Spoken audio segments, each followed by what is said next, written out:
She told Clara to her face, right there in the middle of the general store, with half the town watching, that a woman her size had no business applying for any position at Blackthorn Ranch. Margaret Hale, wife of the town banker, set down her basket of dry goods and looked Clara Whitmore up and down the way a person examines something they've found, stuck to the bottom of their boot. She didn't lower her voice. She didn't pretend to be polite about it. She just said it, loud and clear, and without a flicker of shame that Colt Mercer needed a real cook. Not a woman who'd obviously eaten her way through whatever grief had brought her out here. The laughter that followed wasn't from everyone, but it was enough. It bounced off the wooden shelves and the tin ceiling and found Clara right in the center of her chest, exactly where all the other laughter from all the other years had already left its marks. Clara didn't cry. She didn't run. She picked up her 2 worn bags and walked out into the Texas heat like she had somewhere important to be. And that is exactly where this story begins. If you have ever been told by someone's words or someone's silence that you were not enough, that you were too much, that you did not fit the shape of what the world expected, then stay with this story. Because what Clara Whitmore did next in the unforgiving dust of Red Hollow, Texas, will make you question everything you thought you knew about strength. Subscribe to this channel so you don't miss what happens. Next stories like this one don't come around often. Hit the like button and drop a comment and telling me what city or country you're watching from. I want to see how far this story travels. Now, let's go back to the beginning. The train had been a mistake. Clara knew it somewhere around the 3rd hour, when the seat beneath her stopped being merely uncomfortable and became genuinely hostile, and the man across from her, a salesman with an oiled mustache and too much confidence, had glanced at her twice, and then shifted his gaze permanently out the window, as if looking at her required more energy than he was willing to spend. She was used to that, the looking, and then the deliberate not looking. The recalibration of someone's face when they first registered her size, the way their expression would settle into something between dismissal and pity, neither of which she had asked for, and neither of which she knew what to do with after 43 years of receiving them. Her name was Clara Whitmore, née Bassett, widow of Dr. Emmett Whitmore of Philadelphia, and she had exactly $41, 2 travel bags, and a newspaper advertisement folded into the left breast pocket of her coat. The advertisement had been clipped from the back pages of the Texas Frontier Ledger, a paper she had no business reading since she lived in Philadelphia, and had never been farther west than Pittsburgh. Emmett had subscribed to it for reasons she'd never fully understood. He had a romantic streak that he kept carefully hidden beneath 15 years of medical practice and professional respectability, and when he died in the February of this year, leaving Clara alone, in a house full of his books and his instruments and his careful handwriting on prescription pads, she had found herself reading that paper from front to back every week, just to feel close to something he had loved. The advertisement had been simple. Cook wanted. Blackthorn Ranch, Red Hollow, Texas. Hard work. Fair pay. Inquire at the telegraph office. She had read it 4 times. Then she had folded it and put it away. Then she had taken it out again at 3 in the morning, when the house was so quiet she could hear the floorboards settling, and the sound had felt, for reasons she couldn't entirely explain, like loneliness given a voice. She had read it a 5th time. By morning she had written a telegraph. That had been 6 weeks ago. Now she was on a train to Texas, and the seat was hostile and the salesman was looking out the window, and Clara was trying, with limited success, to convince herself that she had not lost her mind. She pressed her hand against the folded advertisement in her pocket. The paper had gone soft at the creases from handling. She didn't need to read it anymore. She knew every word. What she didn't know was what Colt Mercer looked like, what Blackthorn Ranch was like, whether the position was still available, or whether a woman from Philadelphia who had spent the last 15 years organizing dinner parties and managing a doctor's household had any realistic chance of surviving a working cattle ranch in the Texas frontier. She suspected the answer to that last question was probably no. She stayed on the train anyway. Red Hollow announced itself as a collection of wooden buildings arranged around a wide dirt street, the kind of town that looked like it had been built in a hurry and never quite finished. The train station was 3 boards nailed to a post with a sign. Clara stepped off the platform and into heat that hit her like an open oven door, physical and immediate. The kind of heat that gets into your lungs and reminds you that comfort is a luxury this particular geography does not offer. She stood there for a moment with her 2 bags, getting her bearings. A group of men loading supplies onto a wagon glanced at her and kept loading. A woman in a faded blue dress crossed the street on the far side without looking over. Dog of indeterminate breed lay in the strip of shade beside the station and didn't acknowledge her existence at all. She found the general store on her own because there was only one street and the store was on it. She needed to ask directions to Blackthorn Ranch and also to purchase 2 things. She'd realized she was lacking on the train, a decent pair of work gloves and something for the blister that had formed on her right heel from the new boots she'd made the mistake of wearing for the journey. The store was cool inside, comparatively. Dark wood shelves, the smell of flour and leather, and something faintly metallic. A woman behind the counter who looked at Clara and immediately looked away, which Clara had long since stopped taking personally. She was examining a pair of gloves too large, but they'd have to do when Margaret Hale came in. She knew who Margaret Hale was within 30 seconds of the woman's entrance, because Margaret Hale was the kind of woman who arrived rather than simply appeared. She came in with the particular confidence of someone who has spent considerable time being the most important person in whatever room she occupies. Mid-40s, slim in the deliberately maintained way of a woman who has made thinness a point of personal pride, dressed in a gray traveling suit that was several cuts above anything else Clara had seen in Red Hollow that morning.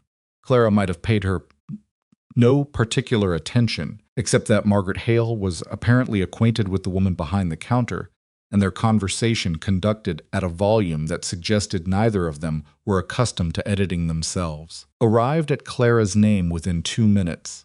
The Whitmore woman from Philadelphia? Margaret was saying. She sent a telegraph to Colt about the cook position. That's what Earl at the telegraph office said, the counterwoman replied. Said she, answered the advertisement. Well, Margaret Hale set her basket down on the counter and turned around. She found Clara without difficulty, which told Clara that Margaret had known she was there the whole time. You must be her. Clara set down the gloves. Clara Whitmore, Margaret Hale. My husband is the man who holds the note on half this county, including Colt Mercer's land. She said it pleasantly, the way some people say things that are not meant to be pleasant at all. I'll tell you plainly, Mrs. Whitmore, because I think plain is kinder than pretending Colt Mercer's ranch is not a suitable position for a woman of your. She paused, and the pause was deliberate and specific situation. Clara waited. A working cattle operation requires someone physically capable, Margaret continued. The kitchen at Blackthorn is not a Philadelphia dining room. The hours are brutal. The men are rough.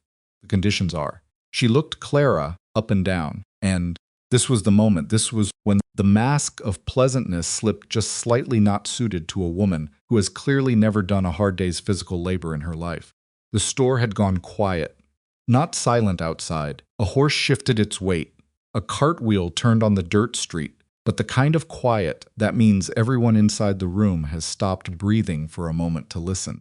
Clara felt the heat move up through her chest. Not shame, exactly.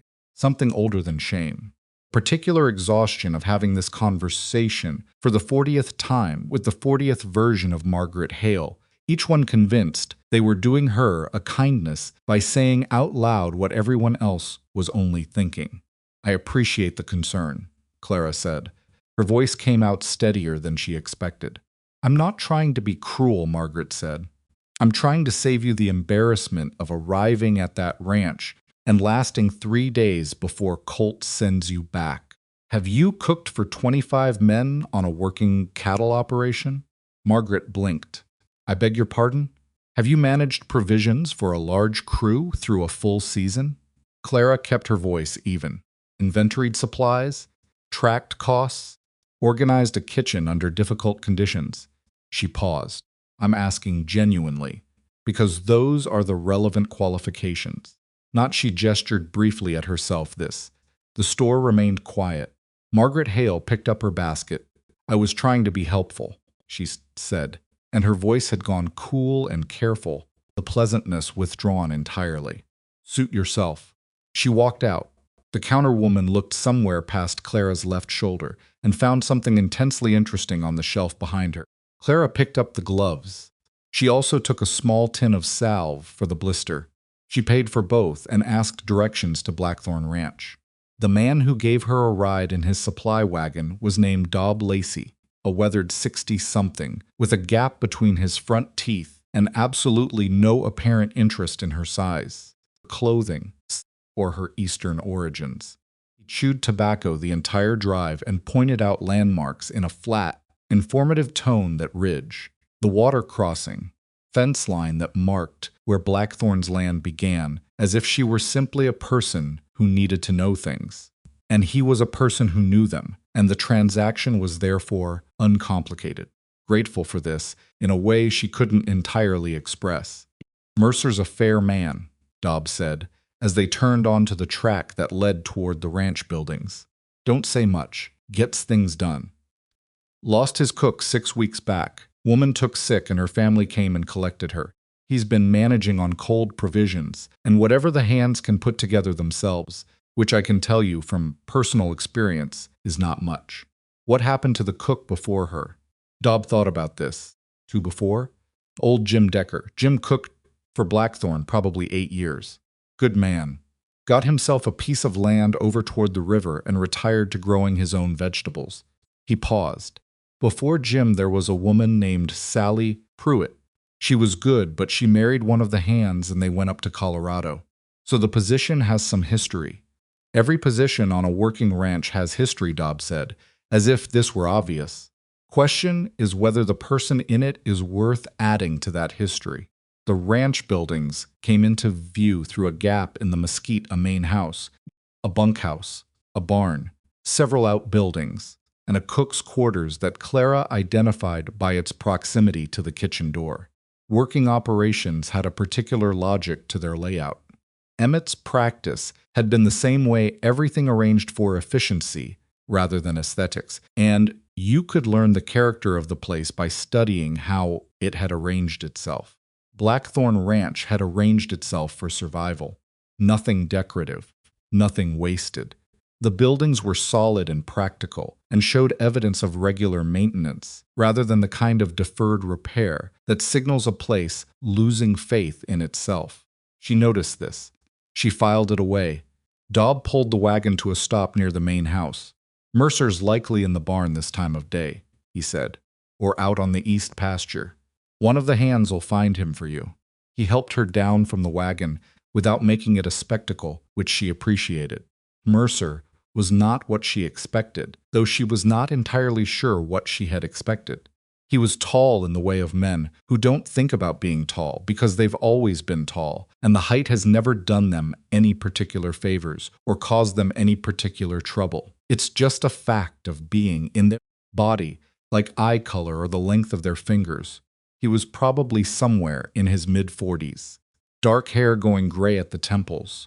Face that had been weathered by considerable outdoor work into something that was neither handsome nor not handsome, but simply very specific, like a landscape that has been shaped by everything that's happened to it. Came out of the barn with his sleeves rolled up and a look of someone in the middle of something. Stopped when he saw Clara. She watched him take in the same information that Margaret Hale had taken in, and she watched him file that information somewhere private and move past it, which was different from ignoring it and different from pretending he hadn't seen it. He simply assessed and then got on with things, the way a practical man assesses any new information and decides what it's actually relevant to. Mrs. Whitmore, he said. Not a question, Mr. Mercer. He wiped his hand on his pants and offered it. She shook it. His grip was firm and direct. You made it out here, he said. I did. Long way from Philadelphia.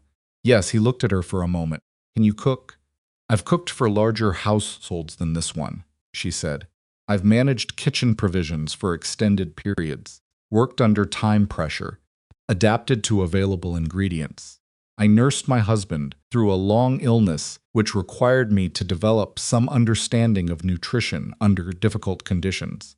I'm not familiar with frontier cooking specifically, but I'm a fast learner and I'm not looking for comfortable. Colt Mercer listened to this without visible reaction. Then he nodded, once short. Kitchen's this way, he said. I'll show you what you're working with. What she was working with was, charitably, a project. The Blackthorn kitchen was large, designed to feed 20 or more men at multiple sittings, and it contained a wood stove of substantial and slightly terrifying size, a long work table, 2 dry goods cabinets, a cold storage room off the back, and approximately 3 weeks of accumulated disorder. Whoever had been attempting meals since the last cook left had done so with more desperation than organization. There were pots in the wrong places, flour stored improperly, a situation with some dried beans that Clara decided she would address in the morning when she had more emotional fortitude. How many men, she asked. 23, including the foreman. We've got a cattle drive in 10 weeks that'll push the number up. She looked at the stove. It was a cast iron monster with a firebox that required a certain physical commitment to operate. She had worked smaller stoves than this. She had also worked nothing remotely like this particular machine, and she was not going to tell him that. What's the provisioning budget? He told her. It was lean but workable, provided she was careful. All right, she said. He looked at her in a way she was beginning to recognize, not unkind, but waiting for something. You understand what this job is, he said. It was half a statement and half a question. Physical labor, long hours, rough conditions, men who will test the patience of anyone attempting to feed them. She met his eyes. I understand. This isn't Philadelphia, he said, not meanly, just as a fact. No, she agreed. It isn't. He was quiet for a moment. Then, there's quarters off the kitchen. Small. You can put your things in there tonight. We'll start you on breakfast. She didn't say thank you. She'd learned that effusive gratitude had a way of making men like Colt Mercer uncomfortable, and men like him needed to remain comfortable enough to keep their judgment clear. Instead, she nodded and said she'd need to know where the morning delivery of bread supplies came from, and whether there was a schedule for fresh produce, he told her. She listened. After he left, she stood alone in the kitchen for a long moment and looked at the cast iron stove and the scattered disorder and the 10 weeks of work ahead of her. She put her hand in her pocket and felt the folded advertisement. Outside, she could hear the sounds of the ranch horses, voices, the distant movement of cattle, the particular rhythm of a working operation at the end of a long day. She rolled up her sleeves. She started with the beans. The first morning nearly defeated her. Not because of the men, who were merely watchful and quiet in the presence of someone new. Not because of the provisions, which were limited, but she'd worked with less. Not because of the hours she'd been up before to get the stove going, and the biscuits started, which she'd calculated she needed to have ready before the hands came in at 5:30. The stove defeated her, or tried to. The firebox required a specific technique she hadn't mastered, and the first attempt produced a fire that burned too hot on the left side and not enough on the right, which meant the biscuits came out. There was no diplomatic way to say this wrong. Not inedible, but wrong, uneven. The left batch darker than she wanted, the right batch softer than they should be. She stood there at 5:25 in the morning, looking at 2 trays of imperfect biscuits, and felt something that was not quite despair, but was working in that direction.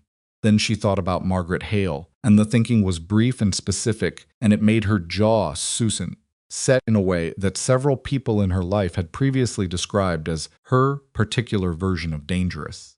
Put the biscuits out. She also put out the beans she'd spent 3 hours on the night before, properly seasoned and cooked correctly, and a pot of coffee strong enough to make a reasonable person reconsider their life choices. and some dried fruit she'd reconstituted with a technique she'd developed during the worst months of Emmett's illness, when getting him to eat anything required making everything as appealing as possible under difficult circumstances. The men came in and sat down and ate. No one said anything about the biscuits. A hand named Russ Colton, broad-shouldered, 20-something, a specific kind of young man, who has not yet learned that his opinions are not required, looked at the left-side biscuits, and then at Clara, and opened his mouth. The man sitting next to him, older, with a gray-streaked beard, put his elbow on the table in a pointed way. Russ Colton closed his mouth. By the third morning, she had learned the stove. It took watching it for a full day and a half and making adjustments that required a physical relationship with the machine, where to place the wood, how to position the vents where the heat ran and where it didn't. It was not a forgiving machine, but it was a consistent one, which meant it could be understood. She understood it. By the end of the first week, the biscuits were right. What the men didn't expect, what none of them expected, was that she would learn their names. Not just their names, their preferences. Who couldn't eat onions without suffering for it later. Who had a tooth that gave him trouble on hard foods. Who was saving money to send to a mother in Missouri, and therefore would not spend the small allowance he had on anything he could get for free in the kitchen, which meant she started keeping a small plate of whatever was left from supper covered on the back of the stove, because she'd noticed him looking. She didn't make a point of any of this. She didn't announce it. She simply paid attention the way she had always paid attention, the way 15 years of managing a physician's household and caring for a sick husband had taught her to pay attention not to the performance of things, but to the actual condition of things, which is a different and less comfortable skill. Colt Mercer noticed. She wasn't sure exactly when. But at the end of the second week, he stopped in the kitchen doorway after supper. All the men had gone to the bunkhouse. The dishes were done. She was reviewing the provisions list for the following week, and he stood there for a moment in that particular way he had of taking stock of a situation before commenting on it. "Harlan Bates," he said, "you've been leaving food out for him." She didn't look up from the provisions list. "He's not eating enough. He's 20 years old. He eats plenty. He eats what's put in front of him at meals. He doesn't take seconds because he's calculated that seconds cost money he doesn't have." She looked up below. "He's thin enough that another month of undereating will start affecting his work, which affects your operation." Colt Mercer looked at her in that assessing way. "That's a cold way of putting a kind thing." "I wasn't trying to make it sound kind," she said. "I was explaining the logic." He looked at her a moment longer. Then he went to bed. But the next morning there was a small addition to the kitchen budget, not much, written on a scrap of paper and left on the work table without explanation or comment. She spent it on 2 more pounds of dried beans and a slab of salt pork that would stretch the stew another several servings. She didn't say thank you. He didn't expect her to. She was beginning to understand how things worked here. Communication was practical and imprecise, and required a certain willingness to understand what was actually being said, rather than what was literally being spoken. She had learned this same language in a different context, with a different person, and the learning was already done. She just had to apply it to new vocabulary. The cowboys who had expected her gone by the end of week 1 were still expecting her gone at the end of week 2. By week 3, they had mostly stopped expecting anything specific and settled into a wearisome acceptance. The way a man accepts unexpected weather, acknowledging it without being entirely happy about it. Russ Colton was the exception. He was young enough that acceptance still felt like defeat, and he had enough pride that he couldn't leave the situation alone the way a wiser or more tired man might have. "Don't know why Mercer's keeping her on," she heard him say one evening, standing just outside the kitchen door. Whether he knew she could hear him or not, she couldn't be certain. "She can cook fine, I guess, but a ranch cook's supposed to be tough, not just I don't know. Motherly. She's more than motherly," said the gray-bearded man, whose name she had learned was Pete Sumner, and who had been on Blackthorn for 11 years, which gave him a kind of settled authority. that the younger men respected even when they resisted it. You want to say what you actually mean? Say it. Russ was quiet. She's here, Pete said. She's doing the work. That's the end of the conversation. There was the sound of boots on dirt, and then quiet. Clara went back to the stew she was stirring and didn't think too hard about the word motherly or what it meant that a 20-year-old ranch hand had reached for it. She thought instead about the stew, which needed another 30 minutes and a little more salt. She added the salt. Outside, the Texas night settled over the ranch with the particular weight of a sky that has no city lights to compete with, full dark and full of stars and entirely indifferent to the small human dramas playing out beneath it. She had come a very long way from Philadelphia. She was still here. The salt pork ran out on a Tuesday, which was not a crisis, but was the kind of problem that compounds if you let it sit. Clara discovered this at 4:30 in the morning when she opened the cold storage room and stood in the dark doing the arithmetic in her head, what she had, what she needed, what the men expected, and how much of that expectation she could reasonably manage, versus how much of it was going to require a conversation with Colt Mercer that she wasn't entirely looking forward to having. She had those conversations anyway. That was the thing about this job that no one had warned her about and that she hadn't anticipated from the advertisement. The cooking was the easy part. Cooking was just skill and attention and physical endurance, and she had all three of those things in sufficient quantities. The hard part was the negotiation. Not the kind of negotiation that happened across a table with two parties in agreement about the rules. The other kind where you're trying to get what you need from a man who doesn't talk much and values efficiency over excellence, while also managing 23 other men who have opinions they mostly keep to themselves and occasionally don't, and while also managing your own body, which by week 4 was showing her exactly how different Texas ranch work was from Philadelphia household management. Her hands were the first to change. The knuckles cracked in the dry air. The skin on her palms thickened in the places where she gripped the heavy pots and the stove iron.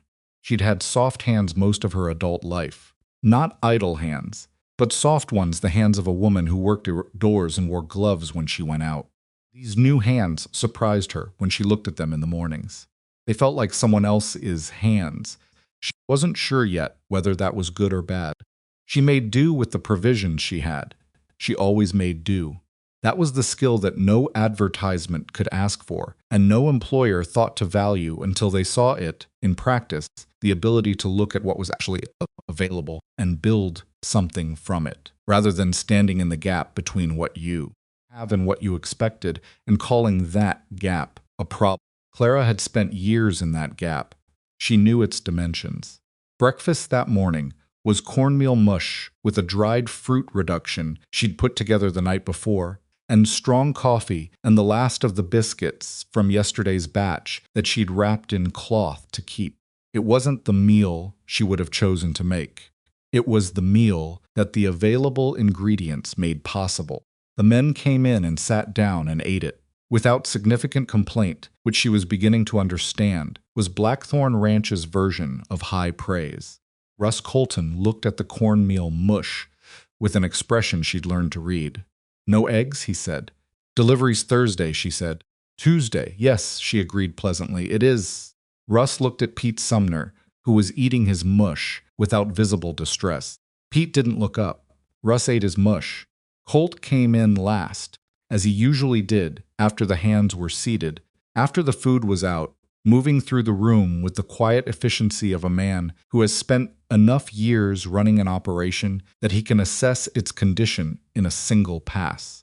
He sat at the near end of the table and filled his plate and ate, and Clara watched him from the corner of her eye the way she'd learned to watch him, because Colt Mercer communicated in gestures and silences and the particular way he held his coffee cup, and she was getting better at reading him. After the men went out, she said, "I need to talk to you about provisions." "I know," he said. She waited. "There's a supply run Thursday," he said. "I'll add to the order. I need to be the one who places the order." He looked at her, not unfriendly, just measuring. The current system has someone else making purchasing decisions for a kitchen. They don't work in, she said. I can do it cheaper and better if I'm placing the order directly. I can tell you what I'm spending and why. Colt set his coffee cup down. Bill Reed at the supply store has a running account with Blackthorn. Then I'll use the account and report to you weekly. He thought about this for a moment. She could see him working through the objection, not because he distrusted her, specifically, she thought, but because he was the kind of man who held things tightly, and releasing any piece of control required him to be convinced rather than asked. Fine, he said, but you come to me if the cost changes more than 10%. I will. He picked up his coffee cup again. She went back to the stove. The conversation was over, and she had won it, and neither of them made any particular event of either fact.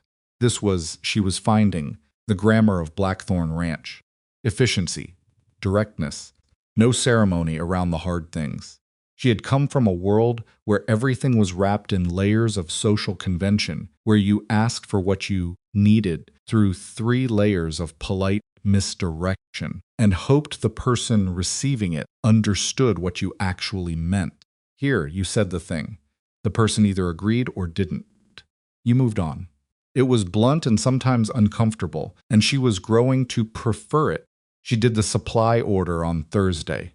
She came in 12% under what had been spent the previous month, and the food got better, which were 2 things that should not have been simultaneously possible, and yet were because the previous ordering system had been paying full price for items available cheaper elsewhere, and buying quantities that didn't account for seasonal variation in what the men actually ate.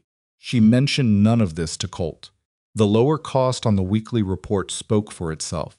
He read it, nodded once, and filed it somewhere. The next week, the kitchen budget was adjusted upward by a small amount. She spent the difference on fresh vegetables from a farm she'd found 12 miles out, run by a Mexican family named Garza, who grew things that didn't typically appear in the Blackthorn kitchen: peppers, onions, some herbs she hadn't expected to find this far into the frontier. The night she first made a proper stew with those ingredients, the bunkhouse went quiet in a way she'd learned to recognize. Not the quiet of indifference. The quiet of men who are eating something and paying attention to the fact that they're eating it, which is different from the absent-minded consumption that happens when food is merely adequate. Harlan Bates, the thin young hand she'd been quietly feeding extra portions, looked up from his bowl and said, "What's in this?" "Food," she said. He looked back at his bowl. "It's good." "I know," she said. Russ Colton made a sound that was probably not quite a laugh, but was somewhere in that neighborhood. Pete Sumner said, without looking up, "Told you." She didn't ask what he'd told anyone, or when. She went back to the kitchen and started on the morning preparations. Because there was always morning to prepare for, and the stove didn't care about small victories. The injury happened on a Friday, 5 weeks into her time at Blackthorn. She heard the commotion from the kitchen, raised voices, the specific urgency that distinguishes a serious problem from the ordinary noise of a working ranch. She was out the kitchen door before she'd decided to move, some part of her responding to that tone the way she'd learned to respond during the years of Emmett's practice, when urgency meant something specific and hesitation was a form of failure. 3 men were half carrying a 4th across the yard. She identified the injured man as Tommy Greer, one of the younger hands, 19 years old and built narrow, who had a habit of taking fence lines at speeds that made older men uncomfortable. What had happened to his leg was visible from 20 feet away. The angle was wrong. Wrong in the specific, unmistakable way of a bone that has experienced more force than it was designed to absorb. "Get him inside," she said. "Not the bunkhouse. Kitchen." Now the men looked at her. "The kitchen has the table and the light," she said. "Please." They moved. People move when someone sounds certain, she'd found. It wasn't about authority, exactly. It was about the projection of competence, and competence in a crisis is its own form of permission. Tommy Greer was sweating heavily, and his face had gone the color of old paper, and he was making the particular controlled breathing of someone trying very hard not to make noise about an amount of pain that justifies considerable noise. She recognized that breathing. She'd heard it for months in her own house, from a man who had spent his professional life telling patients to be calm, and had therefore felt obligated to model that calmness himself, regardless of personal cost. "Set him here," she said, carefully. "Someone get me clean cloth the linen in the second cabinet, top shelf, and water boiling on the stove. And someone find Colt Mercer. Mercer's out at the east pasture," one of the men said. "Then find him." She looked at Tommy's leg. She didn't touch it yet. She looked at it, the way Emmett had taught her to look: first observe, then assess, then act, in that order, because acting before observing was how you made things worse. The break was below the knee. The skin was intact, which was important. The bone had not broken through, which meant she was not managing a wound on top of a fracture, which reduced the risk considerably. "Tommy," she said, directly, because people in pain need directness more than gentleness. He'd found. "Look at me." He looked at her. His eyes were too bright. "The bone is broken," she said. "I'm going to splint it. Going to hurt. Are you hearing me?" "Yes, ma'am," he said through his teeth. "Good. Hold on to the table edge. Whatever happens, don't let go of the table." She set splint herself 2 lengths of flat wood from the outbuilding, padded with the linen cloth, tied with strips she cut from a length of cotton she used for kitchen purposes. She'd done this twice before. Once for Emmett's wrist, when he'd fallen on the ice coming home from a night call. Once for a patient who'd come to the house in the middle of the night, when the nearest proper doctor was 20 miles away. She wasn't a physician. She'd never claimed to be. But she'd spent 15 years watching one work and asking questions and paying attention, and paying attention accumulates into something. Tommy Greer held onto the table and made one sound, once at the worst moment, and then went back to his controlled breathing. She told him he'd done well. She meant it. The room had gone very quiet. She became aware, when she straightened up and her back complained about the position she'd been holding, that she had an audience. 4 ranch hands stood in various positions around the kitchen, none of them having moved since they set Tommy down. They were looking at her with an expression she didn't immediately have a category for. Pete Sumner said quietly, "Where'd you learn that?" "My husband was a physician," she said. She moved to the stove and checked the water. "I was his most available assistant for a long time." "You done that before?" "Yes." Pete nodded slowly. The other men looked at each other. Russ Colton was one of the men in the room. He was standing near the door, and he had the expression of someone whose working model of a situation has just been revised without warning, and who hasn't yet finished integrating the revision. He didn't say anything. He looked at Tommy, and then at Clara, and then at the floor. She gave Tommy a measure of the laudanum. She kept in the kitchen cabinet small quantity, kept for exactly these kinds of situations. A habit she'd formed. After the first winter, she'd spent managing Emmett's house and realized that the frontier's distance from medical help made preparation a moral obligation rather than an abundance of caution. She gave him a careful dose and told him to stay still and that Colt would be there soon. Colt was there 11 minutes later, coming through the kitchen door, still moving, with the momentum of a man who'd covered ground quickly.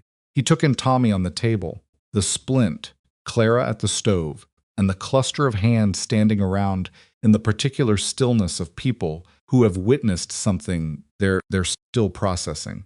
He looked at Tommy's leg. He looked at Clara. "How bad?" he said. "Clean break. Below the knee, I've splinted it. He needs a proper doctor to set it. He should go into town tomorrow morning." She paused. "He shouldn't ride. You'll need the wagon. Can he move it?" "He can move his foot. Circulation seems fine. But he needs the doctor, Colt." It was the first time she'd used his given name. She didn't notice until after she'd said it, and then she noticed, and then she decided she wasn't going to make anything of it because it didn't need to be made into anything. Colt crouched down beside the table and said something to Tommy that Clara couldn't hear low and private. "The way you talk to someone who's hurting and who you're responsible for," Tommy answered in the same register. Colt straightened up and looked at the men. "Bunk," he said, one word. They went, except Pete, who stayed near the door. Colt looked at Clara. "You stay with him tonight?" "Yes," she said. It wasn't a question she'd needed to think about. "I'll have someone relieve you at 4. "That's fine." He nodded. He almost left. Then he stopped in the doorway, the same doorway where he'd stood 2 weeks ago to tell her about Harlan Bates, and said, without turning around, "Good work." 2 words. She understood the weight of them. "He would have been fine regardless," she said, with rest and time. "I just made sure the time passes correctly." Colt went out. Pete stayed in the doorway another moment. "I'll bring you coffee," he said, around midnight. "Thank you, Pete." He nodded and left. She pulled a chair to the table and sat down beside Tommy Greer and listened to his breathing even out as the laudanum started working. And outside the Texas night was very dark and very wide. And she thought about Emmett for the first time in several days. Not with grief exactly. More with the quiet recognition that the things she'd learned in his shadow were traveling with her whether she intended them to or not. Which meant he was traveling with her. In whatever sense the things you've learned from someone are a part of them. She sat there until Pete came with the coffee, and then until the hand who relieved her came at 4. And then she went and slept for 2 hours and got up and started breakfast because the stove didn't care about anything she'd done the night before. Tommy Greer went to town on the wagon Wednesday morning and came back with his leg properly set and a story he told everyone who would listen, with increasing embellishment about the woman in the kitchen who had known exactly what to do. She didn't discourage the story. She didn't particularly encourage it either. It existed and circulated and did its work, which was the work that stories do in closed communities. It revised the way people saw her, settled into the existing image, and changed it slightly, the way a new color in a painting changes the colors already there. Russ Colton came to the kitchen on a Thursday morning, the week after, ostensibly to ask whether there was any coffee left from breakfast. There was. She gave him a cup. He stood near the work table with the cup and didn't immediately leave, which told her this was not actually about coffee. "I said some things," he said after a moment. "Which ones?" she said. She was chopping dried chilies and didn't stop. He shifted his weight. "About you. When you first got here about." He stopped. "About my size," she said plainly. His jaw tightened. "Yeah, I know," she said. "I heard some of it." She set down the knife and looked at him. "You were wrong. But you were young and wrong, which is a different thing from just wrong. Younger men sometimes need a situation to show them what their assumptions are worth." She picked the knife back up. "You've been useful since then, I've noticed." He looked at her for a long moment. "I thought you'd be gone in a week," he said. "I know he stopped again. "Russ," she said, "drink your coffee. Get to work." He drank his coffee. He got to work. He was, from that point forward, one of the more reliable men on the ranch when it came to things she needed, carried or fetched or positioned, and he did it without being asked and without making a performance of it, which was exactly the right way to do it. This was how things shifted at Blackthorn Ranch. Not in announcements or confrontations, in small adjustments, in the accumulating weight of time spent doing the work, day after day, without apology and without retreat. Clara hadn't anticipated was the loneliness. She had expected hard work. She had expected judgment. She had expected the physical demands of a working ranch kitchen and the social complexity of managing a large, all-male crew. What she hadn't expected was the particular quality of loneliness that comes from being the only woman in a working environment, not isolation exactly, because she was never alone in a logistical sense, but a kind of interior aloneness that had no easy remedy. She had no one to talk to, not in the way she meant. The men were decent enough. Pete Sumner, especially, had a steady, dry humor and a way of sitting with silence that she found restful rather than uncomfortable. But there was a certain register of conversation that simply didn't exist at Blackthorn, the kind that moves back and forth between two people who are interested in each other's inner life. Emmett had given her that. His death had taken it. She found herself, in the late evenings, after the kitchen was clean, and the next morning's preparations were as far along as she could get them, sitting outside the kitchen door on the wooden step and looking at the stars. Texas had extraordinary stars. She'd grown up reading about them in books and hadn't believed them fully, but the books were, if anything, understating the case. On a clear night, the sky above Blackthorn Ranch was a different kind of experience than sky she'd known before, deeper, more present, something that pressed against you with its own weight. She wasn't writing letters.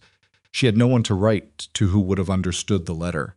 Her sister in Connecticut would have responded with concern and the suggestion that she come home. Two acquaintances from Philadelphia, she was honest enough with herself to not call them friends, would have written back in a tone that would have told her, beneath the pleasantries, that they found her decision puzzling and were mildly embarrassed on her behalf.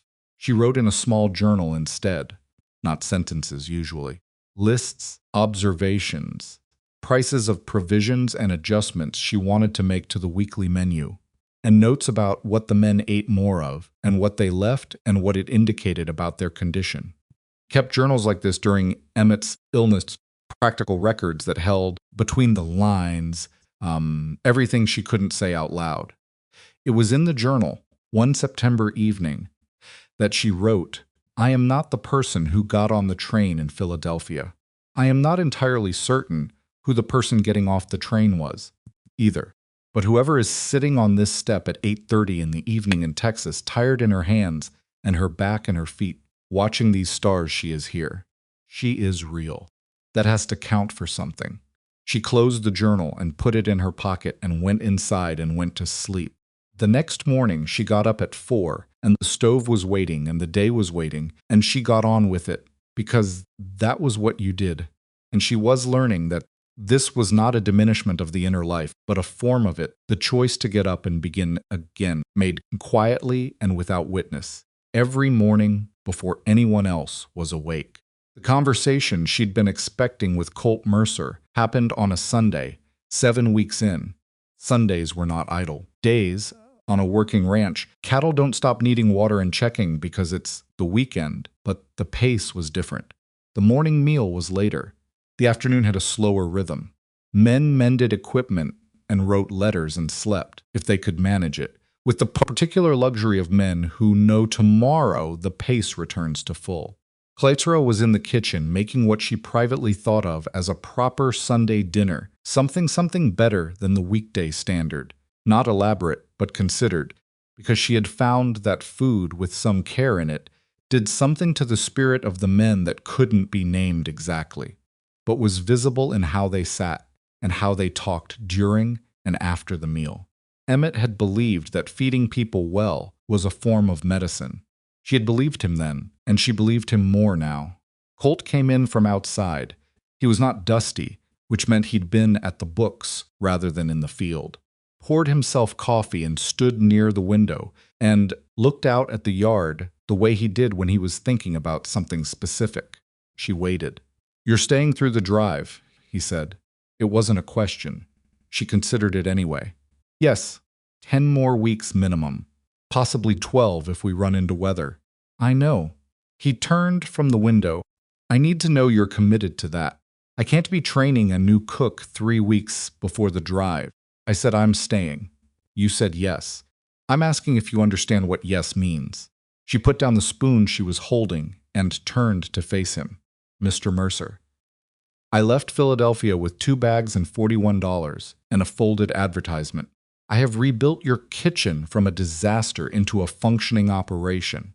I have splinted one of your men's legs and managed your provisioning budget better than whoever was managing it before me, and learned to operate a stove that I believe was designed as a form of punishment. Understand what yes means." He looked at her for a moment. Something moved across his face, not quite a smile, not quite the absence of one. Something in between that she hadn't seen on him before. All right, he said. All right, she said. He went back to looking out the window. She went back to the stove. You had a husband, he said after a while. Not prying, factual. 15 years, she said. He was a physician. He died in February. I'm sorry. Thank you. She turned the heat down on the pot. What about you? He was quiet for a long moment. She thought he wasn't going to answer, which was his right, and she was prepared to leave the question hanging without consequence. But he said finally, wife and a son. Long time ago. She didn't ask what had happened. The way he said long time ago had a finality to it that was its own answer. This ranch, he said, was what was left. She understood that. The thing you built or kept or clung to after everything else had been subtracted.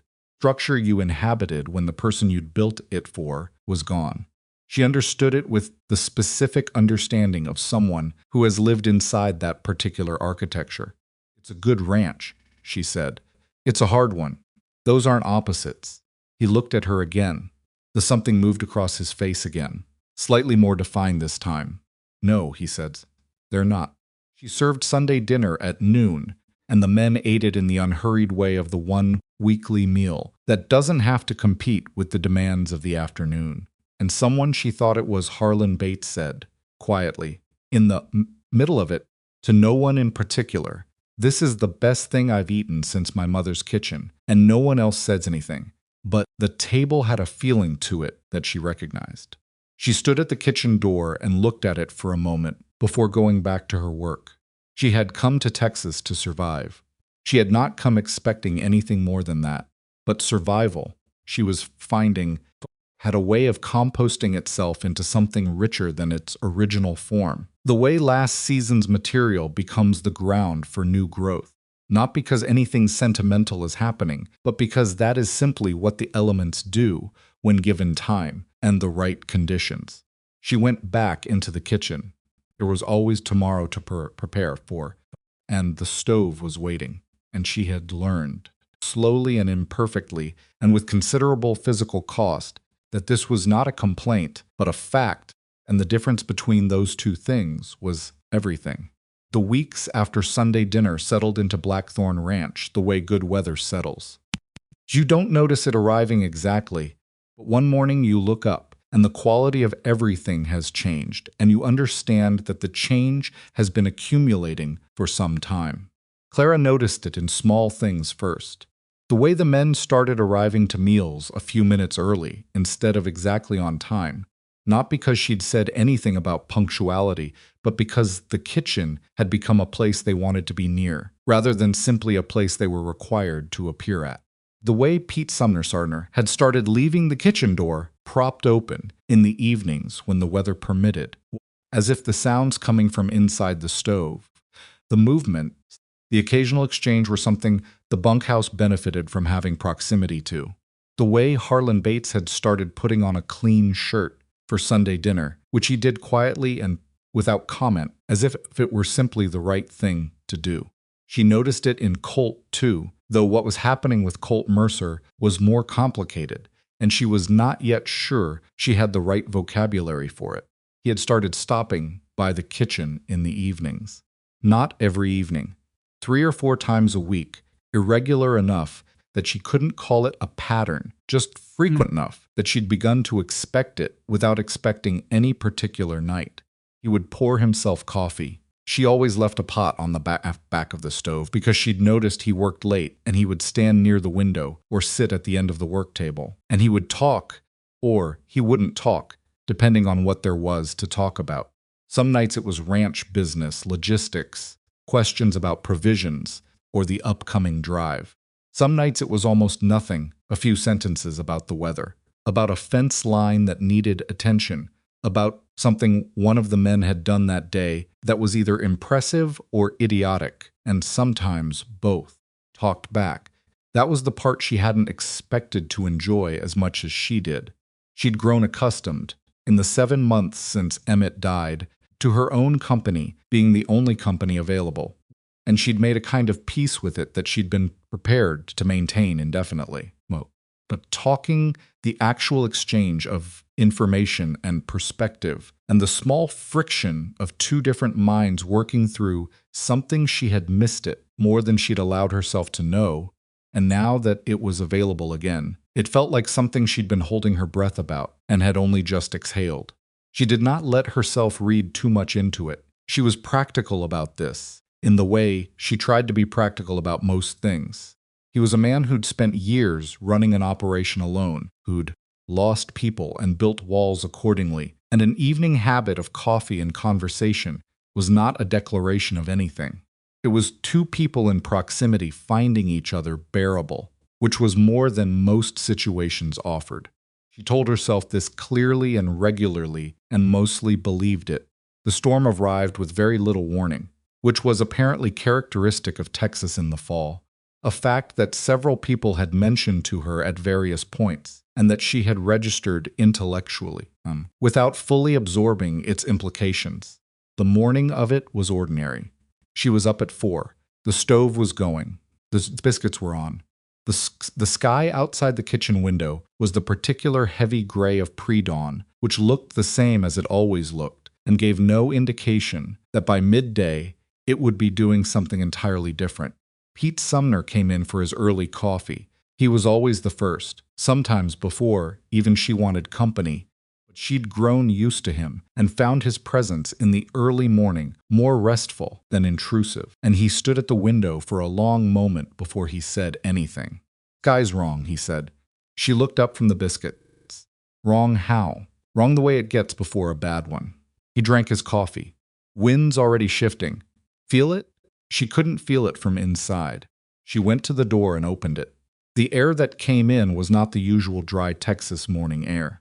It had weight to it, a moisture and a pressure that she associated, from childhood, with the particular quality of air before a serious thunderstorm in the east, but bigger, more committed. "How bad?" she said. "Bad enough that Mercer needs to know before he sends men out to the east pasture."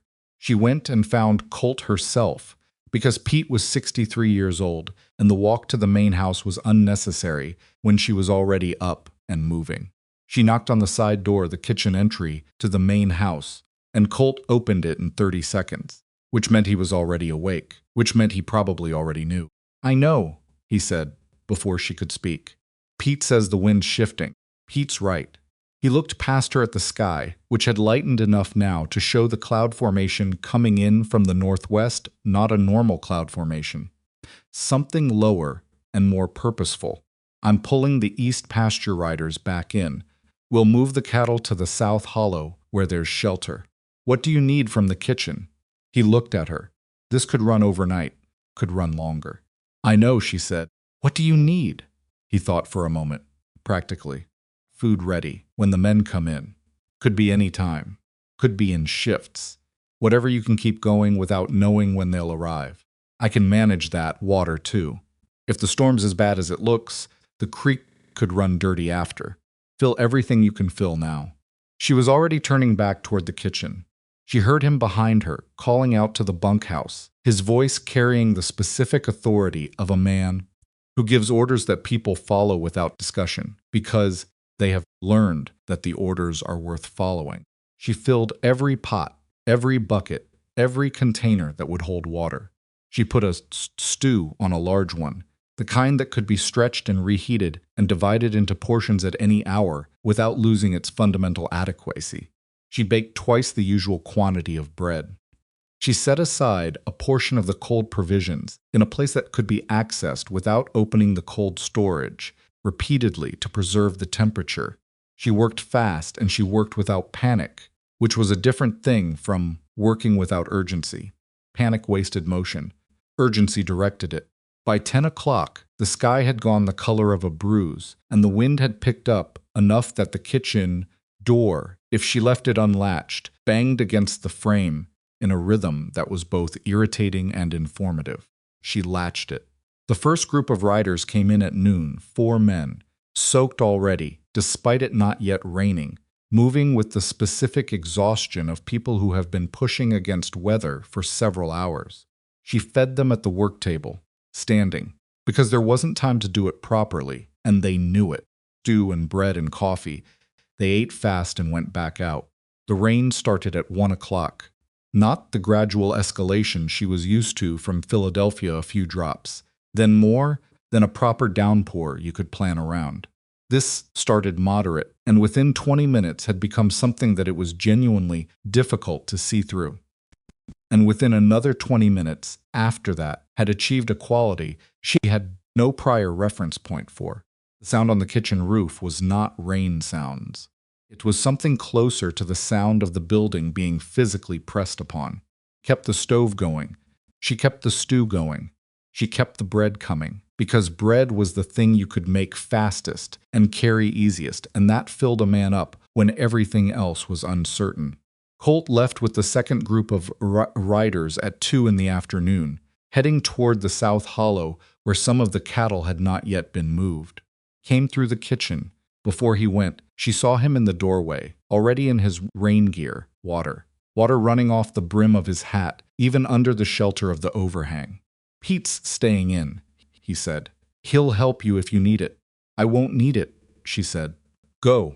He looked at her for a moment. The same look as the doorway on Sunday, the one she didn't entirely have a name for. "Don't let anyone go out after us," he said. "Doesn't matter what they say or how long we're gone. Nobody goes out, I understand, Clara." She looked up from the pot. "I mean it. The hands will want to come after us if we're not back by dark. They won't think clearly about the conditions. You have to be the one who thinks clearly." "I understand," she said again. He went. She watched the rain close around him until she couldn't see him anymore, and then she went back to the stove. The afternoon was long. The rain intensified, peaked, and stayed at its peak, without showing any intention of declining, which was its own kind of pressure waiting for something to get better. When it declines to get better, tests a specific quality of patience. She managed the kitchen. She managed the men who came in. She managed the information, which was sparse, and arrived in fragments from the riders, who came back in small groups, some cattle in the South Hollow, some still unaccounted for, the creek already running high, the road from the east pasture becoming unreliable. 4 o'clock, a hand named Vic Geller came in from outside and said that 3 men had not returned from the far section of the South Hollow, and they'd been out of communication for 2 hours. Kitchen went quiet. Clara looked at Vic. He was 26, competent, one of the more level-headed of the younger hands. He was also, in those moments, doing the thing young men in uncertain situations do, looking to someone older for direction without being willing to acknowledge that's what he was doing. "Who's out there?" she said. "Colt and Donnelly," and he stopped. "Who?" "Colt," he said, "and 2 others." She heard what he was not saying. She kept her face calm. "Sit down. Eat something. We should go sit down, Vic. Not harsh, not warm, just certain." The voice she'd used in the worst months of Emmett's illness, when she'd had to tell people things they didn't want to hear in a tone that left no room for argument, because there was no time for argument. "Colt told me before he left that nobody goes out. Those were his instructions. He didn't know it'd be this. He knew the storm," she said. "He knew what bad weather does out here. He made a decision based on knowing. You going out in this doesn't help him. It adds 3 more people to the problem." Vic sat down, not happily, with the rigid quality of a man sitting down under protest. She put a bowl in front of him. He ate it mechanically, the way people eat when they're frightened, and the eating gives their hands something to do. Pete Sumner came in from the back, moving with the careful efficiency of a man who has been on working ranches long enough to navigate crises without expending emotion he'll need later. He looked at Vic. He looked at Clara. He poured himself coffee and sat down. "Temperatures dropping," he said. "Storms shifting north. Clear by midnight. Could," Clara said. "Usually does this time of year." She said nothing to that. She stirred the stew. At 5:30, with the light outside doing its best impression of full night, despite it being an hour too early for that, 2 more hands came in and reported that a section of the bunkhouse roof had started pulling away from the wall on the north side. This was a structural problem that would be worse if unaddressed and better if attended to before the wind decided to take a more aggressive interest in it. She organized it. She sent the two men back out with two more and specific instructions about what materials were in which outbuilding and how to secure a roof edge in wet conditions, which she knew from a winter in Philadelphia, when an ice storm had done something similar to the carriage house, and Emmett had been away and she'd managed it herself. They looked at her with the specific expression of men who are not accustomed to receiving structural advice from a kitchen, but they went, because the instructions were correct and the voice behind them was not asking for their opinion. Pete watched this from his seat at the work table. He didn't comment. He finished his coffee and went and helped them. By 7 o'clock, there were 9 men in the kitchen, those who'd come in from outside, and had no reason to go back out, and nowhere else that was warmer. She fed them in rotation, kept the stove going, managed the water supply, tracked, as best she could, who was where and who was unaccounted for. Colt and his 2 men were still unaccounted for. She didn't let herself sit with this for long stretches. She let herself sit with it in small, measured intervals, 30 seconds of feeling it clearly, and then back to work, because the work was the thing she could affect, and the storm was not the thing she could affect, and she had learned, in the years of Emmett's illness, that you do not spend your limited resources fighting conditions you cannot alter. But she sat with it. She was honest with herself about sitting with it. Russ Colton was sitting near the door at 8 o'clock, when he said, "Someone should go look." The room had the quality of a room that has been closed too long, too warm, too many people, the particular compressed tension of a group waiting for news that isn't coming. Clara looked at Russ. "No," she said. "It's been 6 hours. I know how long it's been." "He's my boss," Russ said. He stopped. "We can't just sit here." "Yes, you can," she said. "That's exactly what you can do. You don't know what it's like out there right now." "Russ." Her voice was quiet and very steady, and it stopped him. "Think about what you're saying.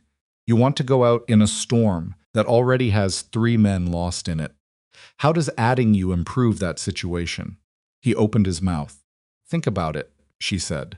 "Not how it feels. Think about the actual logic." Closed his mouth. He looked at the floor. The muscles in his jaw worked. Pete, from across the room, said quietly, "She's right." Russ didn't answer, but he stayed where he was. The storms peaked somewhere around 9 o'clock. She knew this not by any diminishment of the rain, which maintained its commitment, but by a quality shift in the sound, slight change in the pressure against the walls that she associated with the system moving past its and into its declining phase. She'd been listening to the storm the way she'd learned to listen to the stove, with the part attention that tracks patterns and reports on deviations. She told nobody this. It was probably nothing. Or it was something. Either way, saying it out loud would only agitate people who were already at the edge of their patience. At 10:15, Pete lifted his head from the table where he'd dozed off and said, "Listen." The room listened. The rain was still significant, but the wind had changed, not stopped. Changed. The register was lower, the force less committed, the particular viciousness of it an hour ago, already softening into something closer to ordinary bad weather. 3 minutes later, someone outside the kitchen said something and then the door opened. Moke. Colt came in first. He was soaked through in the way of someone who has been rained on for many hours, without meaningful shelter, water coming off him in continuous streams, his face pale beneath the weathering, his eyes bright with exhaustion and something else cold, probably, and the specific focus of a man who has been operating in dangerous conditions long enough that the focus has become structural rather than chosen. Behind him came Donnelly and the other hand, both in similar condition, both moving with the careful slowness of people whose bodies have been burning energy for too long at too high a rate. The room exhaled. Clara was already moving towels, first from the cabinet she'd provisioned for this possibility, and the kettle she'd kept on the back of the stove, specifically because there was no good outcome to the night in which warm water was not needed. She handed towels to Donnelly and the third man and directed them to the stove. She looked at Colt. He was looking at the room. At the men arranged around the kitchen. The water barrel she'd filled in the morning, now half empty. At the stew on the stove. At the things she'd done in the hours he was gone. And she watched him do the arithmetic of it, adding up the details the way a man adds up what a place was when he left it and what it is when he returns. "Anyone hurt?" she said. No, his voice was rough. "Cattle?" "I don't know yet. Nobody went out after you." He looked at her at that. Something passed through his expression. "I told you nobody would go." "I told them the same thing," she said. Russ had some feelings about it. Russ, from across the room, said nothing. His neck reddened slightly. Colt sat down at the work table. He sat down the way a man sits when he's been standing for too long, and the sitting is not optional, it's structural. She put a bowl of stew in front of him, and a piece of bread, and a cup of the strong coffee she'd kept hot all evening. He didn't say anything. He ate. The room around him had a quality she recognized from the aftermath of difficult things, the particular release of tension that leaves everyone slightly loose, almost giddy, the way a body feels after it has been clenched for too long and finally unclenches. Men were talking quietly in the specific register of people reassuring themselves that the bad thing is over by describing it to each other. She refilled bowls. She kept the stove going. She moved around the kitchen, doing the work that the kitchen required, which was the same work it always required, regardless of what had happened or not happened that evening. At some point, she wasn't certain exactly when Colt looked up from his bowl and said, "You kept them in." "Yes," she said, "all of them." "Russ put up an argument," she said. "He didn't go." Colt looked at Russ, who looked at the table with great concentration. Then he looked back at Clara. The roof? He'd been told, she assumed, about the bunkhouse repair. Pete and the boys secured it around 6. Should hold until morning, when you can look at it properly. The water supply? Full this morning. We've used half, adequate until the creek clears, which Pete thinks will be 2 days. Colt was quiet for a moment. He looked at his bowl, and then at the room, and then finally at her.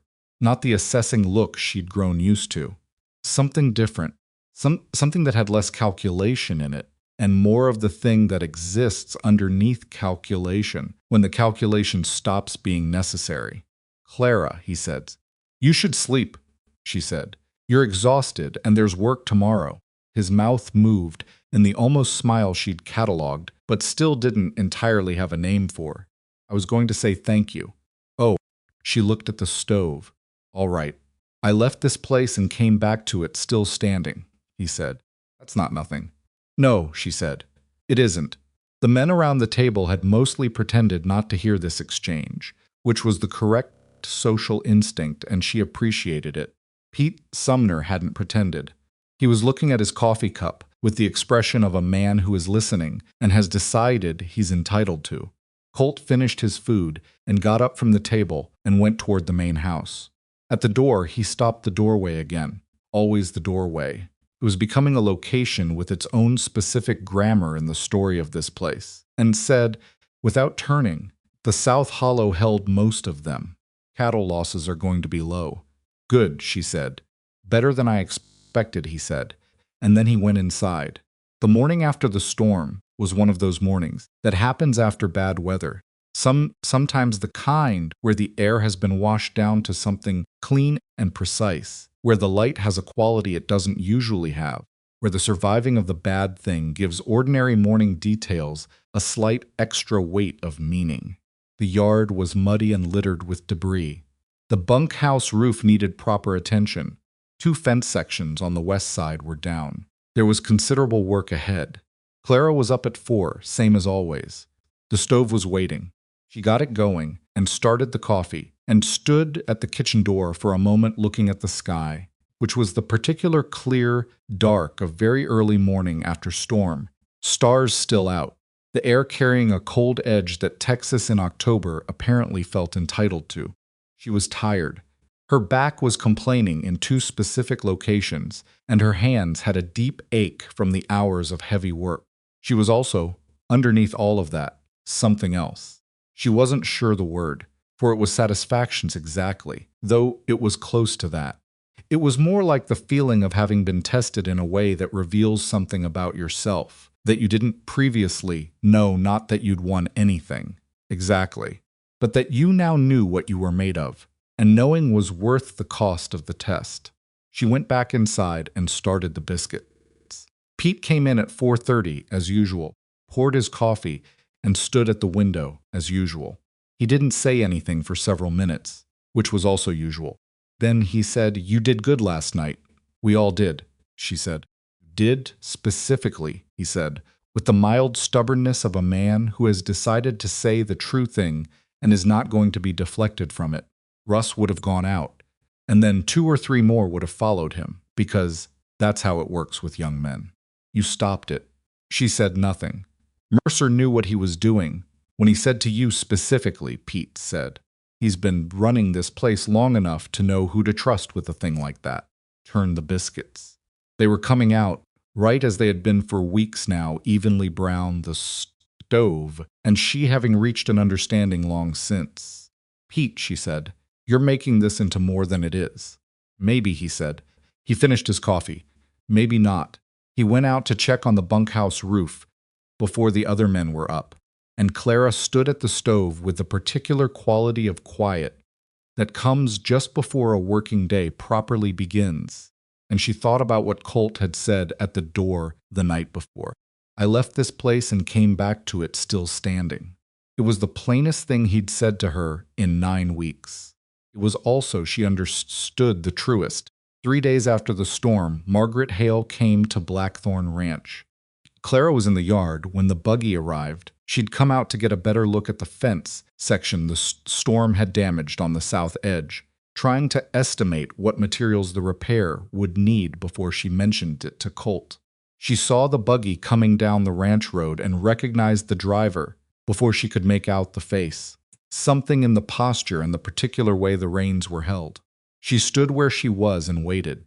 Margaret Hale climbed down from the buggy with the same assembled elegance she'd had in the general store, though the gray suit had been replaced by something darker, and she was carrying a basket.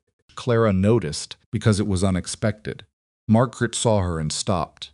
The 10 feet between them had the quality of territory that neither woman was sure whether to cross. "Mrs. Whitmore." Margaret said Mrs. Hale. Margaret looked at her for a moment. The work clothes, the worn boots, the hands that had changed from what they were when they'd last been in the same room. Whatever else she was looking at, which Clara couldn't determine entirely. "I heard about the storm," Margaret said. "I heard what happened." Clara waited. "The town has been talking about it," Margaret said, and her voice had a careful quality that Clara associated with someone choosing their words in a situation where careless words would be a mistake. "About how the ranch managed. About," she paused. "About you. I imagine they've been talking about me since I arrived," Clara said, not unkindly. "Yes," Margaret said. "They have." She set the basket down between them. "I brought supplies. For the ranch." After the storm, Clara looked at the basket. It contained, from what she could see, several jars of preserved fruit and a wrapped portion of what appeared to be a baked good of some kind. She looked at Margaret. Margaret was not comfortable. Clear. This was not a natural thing for her, coming to a place she'd dismissed with a woman she'd dismissed and presenting something that required no particular interpretation. Clara could see the discomfort. It made Margaret look, unexpectedly, like a person, rather than the flat figure she'd been in the general store. "You can leave it with me," Clara said. "I'll make sure it goes to the kitchen." Margaret nodded. She didn't pick up the basket. She also didn't leave, which told Clara this wasn't entirely about the basket. "What I said," Margaret started, then stopped. "In the store, when you first arrived. You don't need to." "I was unkind," Margaret said, flatly, as if she were reading the fact from a ledger. "I was unkind in public, and I was wrong about you specifically, and I was." She paused again. "My husband says I've always assumed I know things I don't actually know." "I don't usually believe him." Clara said nothing. "I'm choosing to believe him about this particular instance," Margaret said. It was not an effusive apology. It was a minimal one, offered with visible difficulty, structured the way a practical woman structures, something she has decided to do but doesn't find easy. Clara recognized this structure. She'd made apologies in this register herself, to Emmett. More than once, when she'd been wrong about something, and the wrong thing had cost him something real. "All right," Clara said. Margaret looked at her. "That's all?" What else would you like? Clara said. Something moved across Margaret Hale's face that might have been relief, or might have been the beginning of something more complicated that would take time to understand. Most people want more than that. Most people want the satisfaction of watching someone work for their forgiveness, Clara said. "I'm not particularly interested in that." She picked up the basket. "Thank you for the provisions. The men will appreciate the preserved fruit." Margaret nodded. She went back to her buggy. She paused before she climbed up, with her back to Clara, and said, "He sent the hands to town the morning after the storm to tell people what you'd done." Clara stopped. "Colt Mercer," Margaret said. "He sent them specifically to tell people." She climbed up. "I thought you should know that." She drove away. Clara stood in the yard with the basket and the information that had just been set down next to it, and she looked at it the same way she'd looked at the provisions order on the first Thursday, the numbers telling her something that the person who wrote them hadn't said out loud. She took the basket inside. She put the preserved fruit in the cold storage. She went back to the fence assessment. But she thought about it. She thought about Colt Mercer, who communicated in practical gestures and silences, sending his men into town the morning after the worst night of the ranch's recent year, specifically to tell people what she had done. She thought about it the way you think about something that doesn't fit in an existing category, and therefore requires you to build a new one. The fence needed approximately 40 feet of new wire and 3 new posts. She wrote this down in her journal that evening in the practical section, alongside the supply list and the roof repair estimate. On the next page, without particular preamble, she wrote, "I think I have been seen." Then she closed the journal and put it away and went to sleep, because morning was always coming and the stove was always waiting.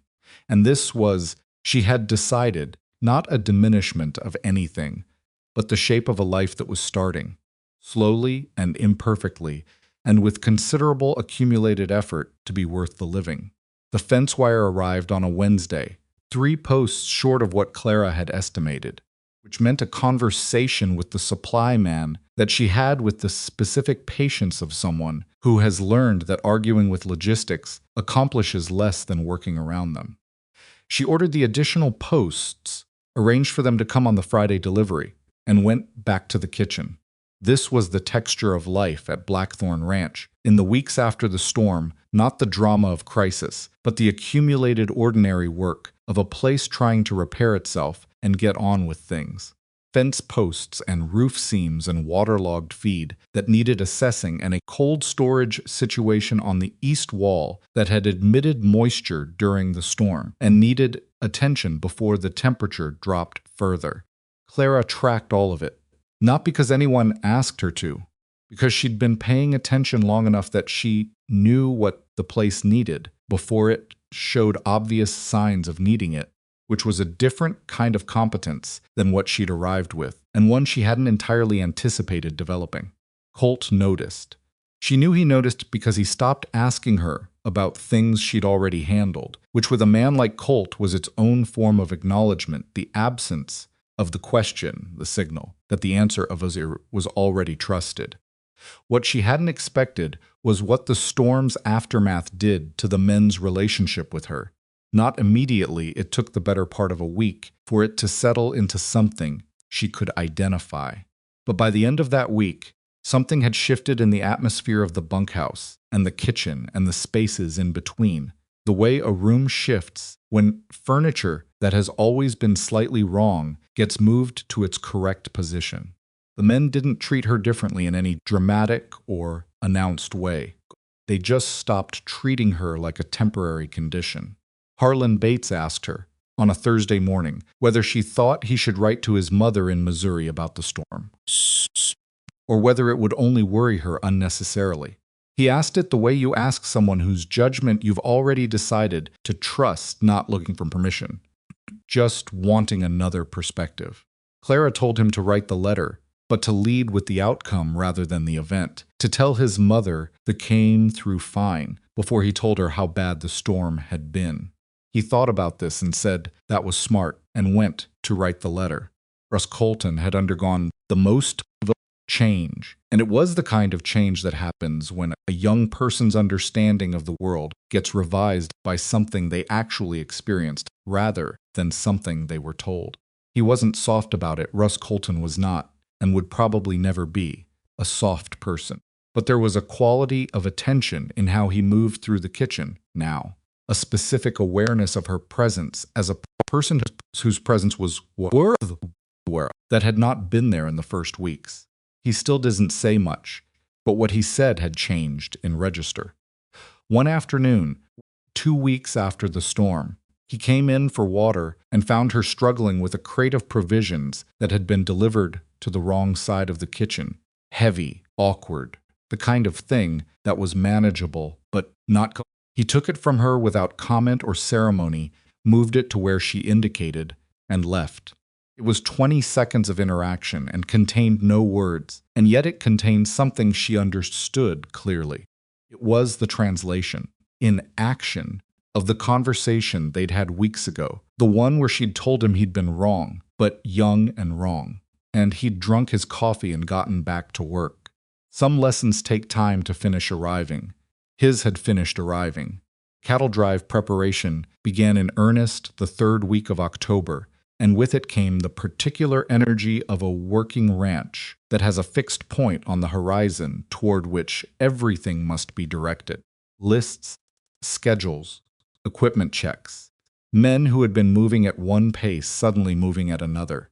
Clara had known the drive was coming. Colt had told her when she arrived, and she'd been building toward it in her provisioning decisions for weeks. But knowing it intellectually and experiencing it as a physical reality were two different things. She needed to feed the crew on the drive itself, not from a kitchen, from a chuck wagon, which was a different thing entirely, cooking over open fire, managing provisions that had to be portable and durable, feeding men at irregular hours determined by the cattle's pace rather than any kitchen schedule. She'd researched this as best she could, asking Pete questions over the course of several evenings with a specificity that apparently impressed him, because he said at one point, without preamble, "You already know half of what I'm telling you." "I read about it," she said. "Reading isn't the same as doing." "No," he agreed, "but it's better than not reading." She inspected the chuck wagon herself the week before the drive. It was not in the condition it should have been. The wagon had been sitting unused since the spring drive under Jim Decker, and 6 months of Texas weather had not improved its joints or its storage organization. She spent 2 days on it. She reorganized the storage to reflect the logic of what would be needed first versus what could be buried deeper, resealed 2 joints that had dried out, and identified 3 items that needed replacing, and told Colt, with a written list, what they were and what they'd cost. He read the list. He looked at her. "You took the wagon apart?"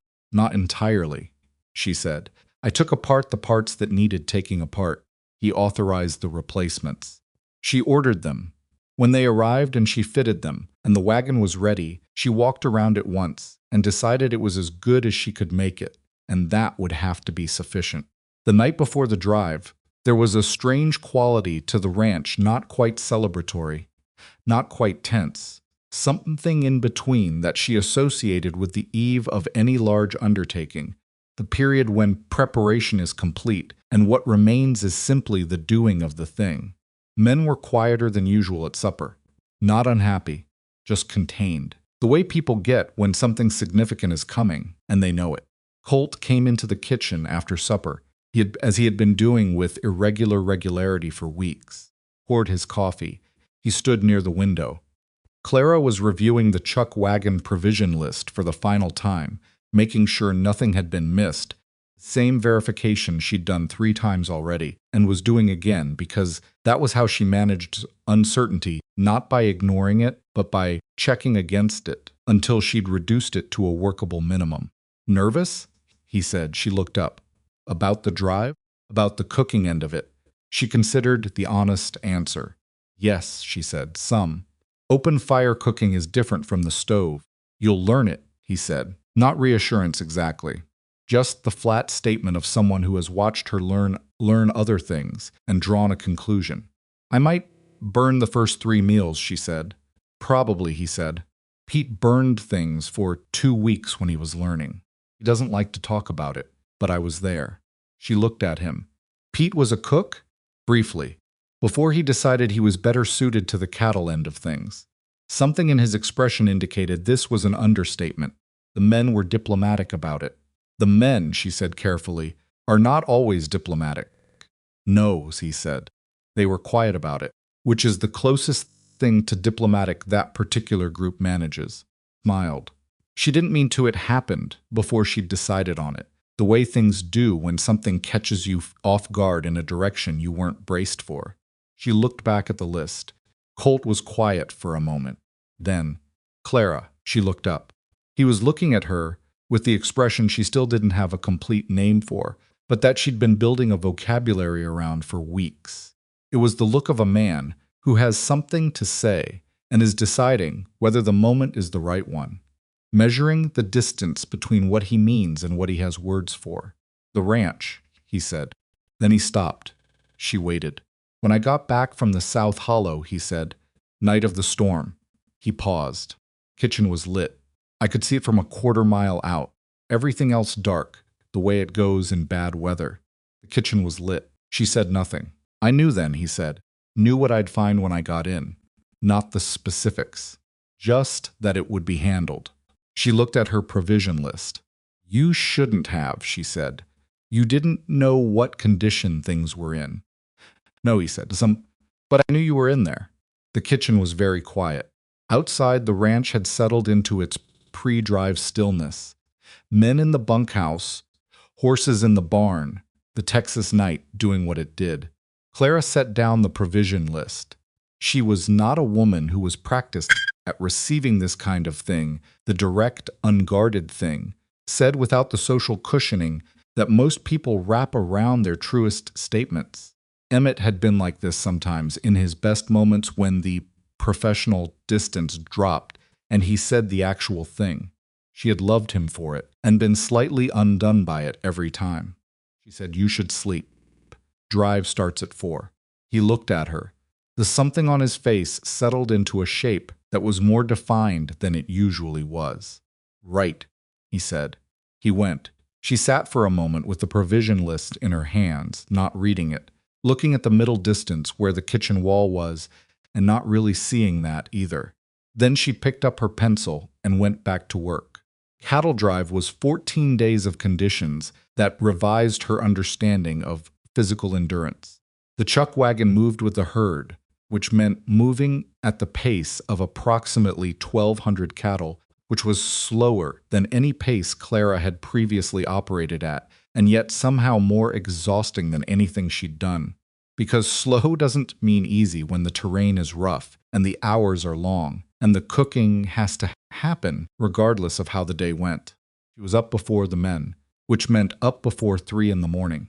She was the last to finish each day, cleaning and repacking the wagon, and getting the next morning's provisions ready before she slept, which she did in the wagon itself, in a space that was adequate if you were not particular about comfort. She had stopped being particular about comfort approximately 8 weeks ago. The open fire cooking was exactly as difficult as she'd anticipated, and then some things she hadn't anticipated.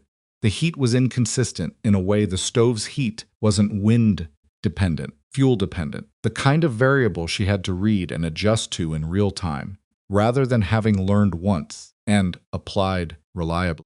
Burned things.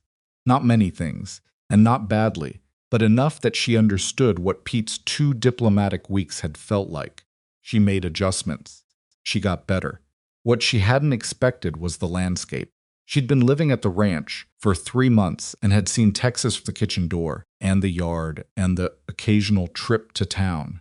The drive took her through country that the ranch's settled geography had not prepared her for, wide and various and enormous in a way that required an adjustment of scale that she hadn't known she needed to make.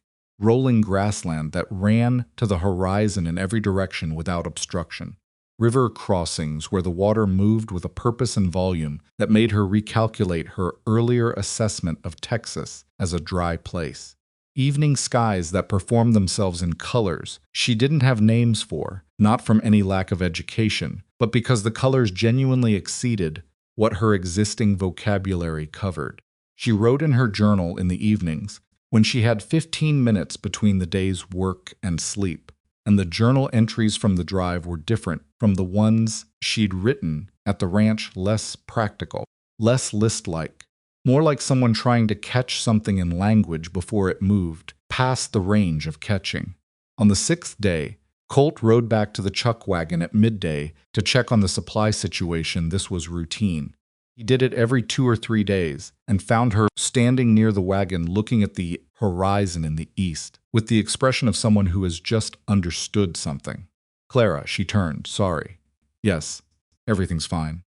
We'll have enough flour through the end of the drive, but I'll need to restock the coffee before." "What were you looking at?" She glanced back at the horizon. "The sky," she said, as if this were slightly embarrassing to admit. "What about it?" "It's very large," she said. He looked at her for a moment. Then he looked at the horizon. "Yes," he said, "it is." They stood there for a moment, looking at it together, which was the kind of moment that happens sometimes between two people who have stopped needing to fill silence and discovered that the silence is comfortable, which is a more significant development than it might appear to someone observing from outside.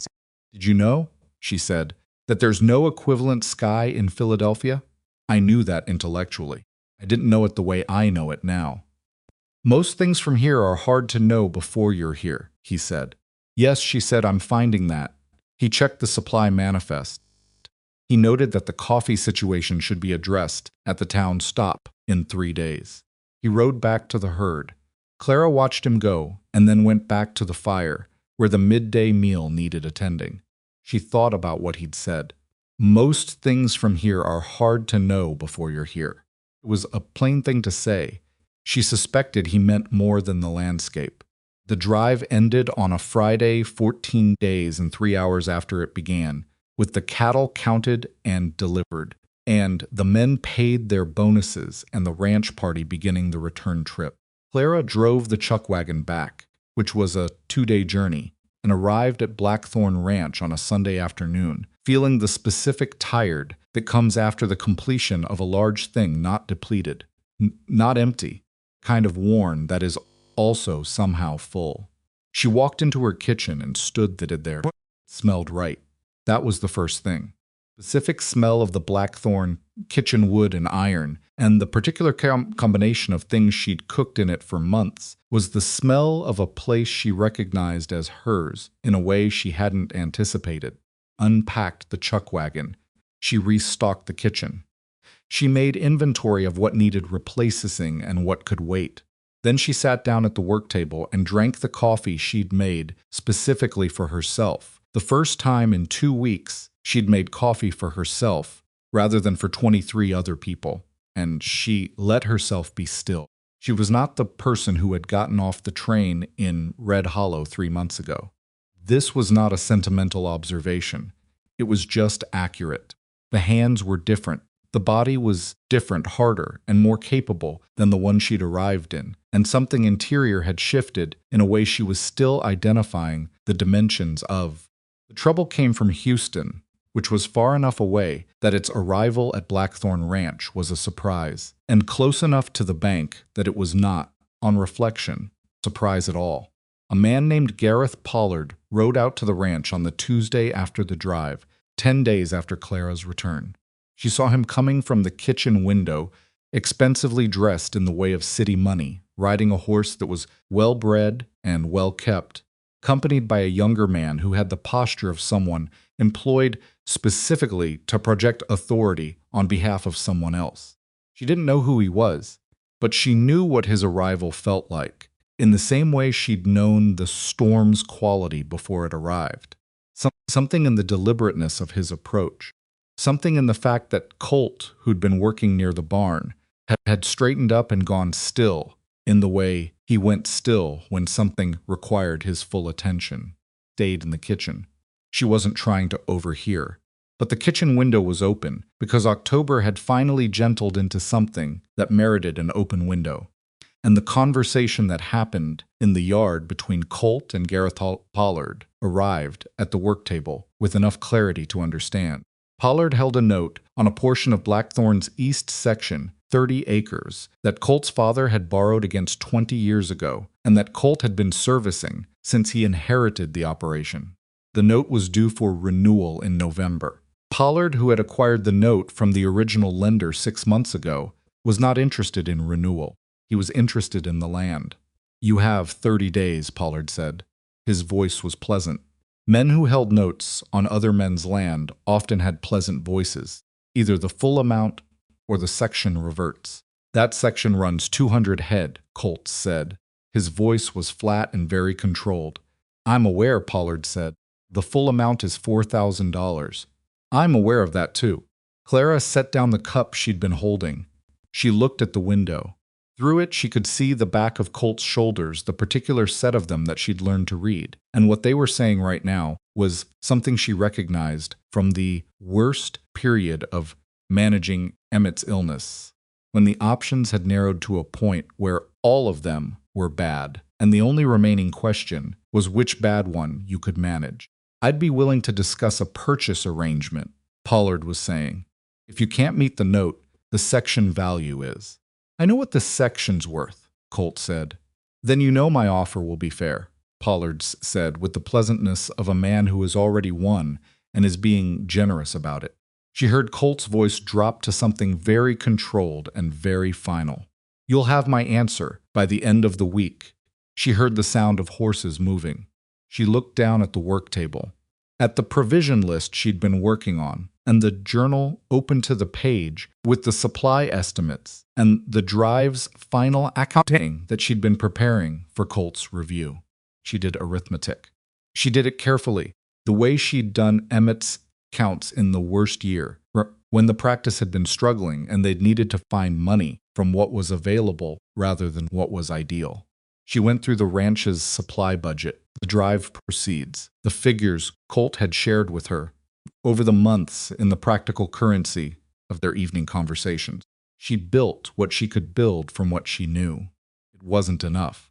The $4,000 was not a number that the ranch's regular operations could produce in 30 days, not unless something changed significantly. She was staring at the figures when Pete Sumner came in for his mid-morning coffee. He looked at her face, and then at the open journal, and then out the window, in the direction the visitors had gone. "You heard," he said. "Enough of it." Pete poured his coffee. He sat down. He didn't say anything for a long moment. "Pollard's been buying up notes in this county for 2 years, he said finally. "He does it quietly, waits for the right moment." "He knew about the drive," Clara said. "He knew the timing. Probably. Is there money I don't know about? Any account Colt hasn't mentioned?" Looked at her. "Why?" "I'm trying to understand the actual situation," she said, "not the surface of it." He shook his head. "What's in the operation is what you know. Drive proceeds help, but not enough. Not in 30 days. She looked at the figures again. "The Garza farm," she said, half to herself, "own their land outright, and they've been expanding." "What about them?" "Nothing yet," she said. She closed the journal. She got up and started the lunch preparations, because lunch was in 2 hours, and the men needed to eat, regardless of what Gareth Pollard had ridden in to say. But she was thinking. The specific, narrow thinking of someone who has spent 15 years managing resources under pressure and has learned that $4,000 is a number, and numbers have properties, and properties can sometimes be arranged differently than they appear at first assessment. She went to see Colt that evening. Not in the kitchen, she went to the main house, which she'd done only a handful of times for specific purposes, and knocked on the side door. He opened it. He looked at her, and then at the hour, which was early enough that it wasn't unusual, but late enough that it was clearly deliberate.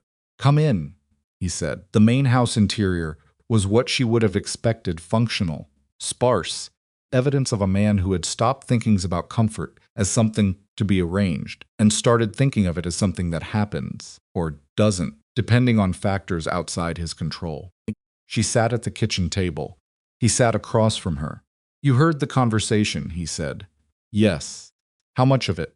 "Enough. 4,000. 30 days. East section." He nodded. His face had the closed quality it got when he was managing something difficult and didn't want the managing visible. "I'll figure it out." "I know you will," she said. "I want to help figure it out." He looked at her. "It's not your." "Colt," she said. "Not sharp. Just direct. I've been managing your kitchen budget for 3 months. I know what this ranch takes in and what it spends. Let me sit with the numbers." "Clara, 4,000 in 30 days is not impossible," she said. "Difficult. There's a difference." He was quiet. She put the journal on the table, open to the page, with her figures. She talked him through what she'd built in the afternoon, the drive, proceeds, the supply accounts, the 3 separate approaches she'd identified that might, and, in combination, reach or approach the number. The Garza farm connection was one of them. She'd remembered that old Miguel Garza had mentioned to her, in their provisioning dealings, that he'd been trying to find a buyer for a portion of his produce output on a forward contract basis. Forward contract with a buyer in San Antonio, properly structured, represented cash that could be advanced against future delivery. It wasn't straightforward. It wasn't simple, but it was the kind of thing that someone with accounting knowledge and a clear head could arrange. Colt listened. He didn't interrupt. He looked at the figures when she indicated them, and he did his own silent arithmetic, and she could see the moment when his arithmetic arrived at the same place. Hers had not all the way to 4,000, not easily, but closer than he'd been before she sat down. "The Garza contract," he said. "You know Miguel Garza well enough to broker that conversation." "I think so," she said. "He trusts me, which is the starting point. The bank account I'd need to pull from the reserve. That's 2 months of operating margin. I know. It leaves you narrow through February, but it's not impossible." He leaned back in the chair and looked at the ceiling. She watched him hold the weight of it, not just the numbers, but the particular humiliation of the position. The fact of a man like Pollard, knowing what the right moment was and using it. Colt was not a man who enjoyed vulnerability in any form. She understood this because she was not a woman who enjoyed it either, and the recognition of a similar quality in someone else has a specific texture to it. "Why?" he said, still looking at the ceiling. "Why what?" He looked at her. "You've been here 3 months. This isn't your problem." She looked at him steadily. "You didn't send me back when I couldn't work the stove properly. You didn't send me back when the biscuits were wrong, which they were, the first 3 days. You adjusted the budget when I needed more to work with. You sent your men into town to tell people what I did during the storm." She paused. "None of that was your obligation either." He was quiet. "This ranch is a good place," she said. "It became a good place because you built it that way. Pollard sitting in Houston, knowing the right moment to call a note, is not how a good place ends." She put her hand flat on the journal. "Let me help."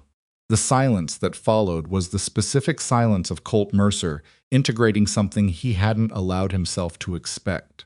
She let it be. She'd learned not to rush the silences. "All right," he said, quietly, the same 2 words as after the storm. "I'll go to the Garza farm Thursday," she said. "Give me the name of the San Antonio buyer if you have one," he told her. She wrote it down. She stood up and took the journal and went to leave. At the door, the side door, Cecile, the kitchen entry, the door that had its own grammar. Now between the 2 of them, he said, "Clara," turned. He looked like he was going to say something, and then changed the destination of it. "Be careful on the road to Garza's. Creek still running high in one spot from the storm." "I know," she said. "I'll take the north crossing." He nodded. She went back to her quarters. She lay on the narrow bed in the small room off the kitchen and looked at the ceiling in the dark and listened to the ranch settling around her, the horses, the distant sound of the bunkhouse, the wind that was picking up again from the northwest, not threatening, just present. She thought about what she'd said. This ranch is a good place. She'd meant it when she said it. She had not meant only the ranch. The Thursday trip to the Garza farm took 4 hours round trip, which Clara made in the supply wagon by herself because she didn't need an escort and the men had enough to do. Miguel Garza was 61 years old, with a face like weathered leather and a way of listening that told you he was hearing more than you were saying, and he had been dealing with Clara for long enough that the conversation went somewhere real within the first 15 minutes. She explained the situation without the details that weren't hers to share. Cash advance against a forward produce contract. Fair terms. Reliable delivery. She would personally guarantee the kitchen's end of any arrangement, which meant Garza knew it would happen, because he'd been watching what she did with her guarantees for 3 months. Miguel listened. He poured coffee, the thick, heavily sweetened kind his wife made, which Clara had developed a genuine preference for. He was quiet for a moment. Then he said, in his careful English, "Mercer is a straight man." "Yes," Clara said. "Pollard is not a straight man." "No." Miguel looked at his coffee. "The north section," he said. "I have a buyer in San Antonio who has been slow to commit. If Mercer can guarantee delivery schedule and I can offer a forward contract, the buyer commits. I advance against the contract." He looked at her. "What is Mercer's number?" She told him. Not the full 4,000, just the portion she was hoping Garza could contribute to the arrangement. Miguel was quiet for a long moment, doing arithmetic that she couldn't see the shape of but recognized as serious from the quality of his attention. 1,500, Miguel said finally, against the spring produce contract, 60 days delivery guarantee. It was less than she'd hoped for and more than she'd expected, and together with the other two approaches, it moved the total from impossible to achievable. "Thank you, Miguel," she said. He looked at her with the expression of a man who is doing this for reasons that include, but are not limited to, the financial logic. "You have been good to my family," he said. "Fair price, fair dealing. In this county, this is not always how it goes." She drove back to Blackthorn in the late afternoon light, the wagon moving over the north crossing above the still high creek, and she went through the numbers one more time in her head, and they held. She told Colt that evening. She put the figure on the table with the other figures and showed him the path, and he sat with it for a long moment, and she watched him go from the closed, managing posture to something that was more open than she was used to seeing on his face. "You got Garza to move on a forward contract," he said. "Trusts the arrangement," she said. "He trusts the delivery guarantee, which you made personally." Yes, he was quiet. He looked at the figures. "This works," he said. "Not surprised, exactly. Something more careful than surprise. It works if you pull from the reserve, and Garza's advance comes through, and you talk to the San Antonio contact directly in the next 2 weeks," she said. "It's not comfortable, but it works." He looked up at her. The expression was the fully resolved version of the one she'd been building a vocabulary for since October, not the almost smile, not the careful assessment, but the thing underneath both of those, visible now, without the covering. "Clara," he said, "what would you have done if I'd said no?" She thought about it. "Found another way," she said. "There usually is one. And if there wasn't, then I would have accepted that and done what was possible." She paused. "But I didn't think you'd say no." "No," he said. "I wouldn't have." He looked at the table. "I don't think I could say no to much that you asked me." Kitchen was very quiet. She picked up the journal. Her heart was doing something. She wasn't entirely sure she had adequate language for not the sharp thing of early feeling, not the complicated thing of grief, but the slower, deeper thing that lives underneath both of those. The thing that had been quietly building since the first evening he'd stood in the kitchen doorway and poured his coffee and stayed. "We should get the letter to Pollard drafted by end of week," she said. "I can help with the wording, Clara." he said. She looked at him. He didn't finish the sentence. He didn't need to. The thing he wasn't saying was entirely visible, which was its own form of saying it. I know, she said, quietly. He looked at her. Something moved across his face that she hadn't seen before, not the almost smile, not the not-assessing look, but something raw and unguarded, and completely without the walls she'd been watching him maintain for months. I don't know how to do this, he said. I've been doing this place alone for a long time. I know, she said again. You don't, I'm not easy to. He stopped. Holt, she said. I left Philadelphia with $41 and a folded advertisement. I learned to operate a cast iron stove designed as punishment. I splinted a man's leg and managed a storm and drove a chuck wagon for 2 weeks and just brokered a produce contract in a second language. She met his eyes. I'm not afraid of things that are difficult. He looked at her for a long moment. Something in his face settled.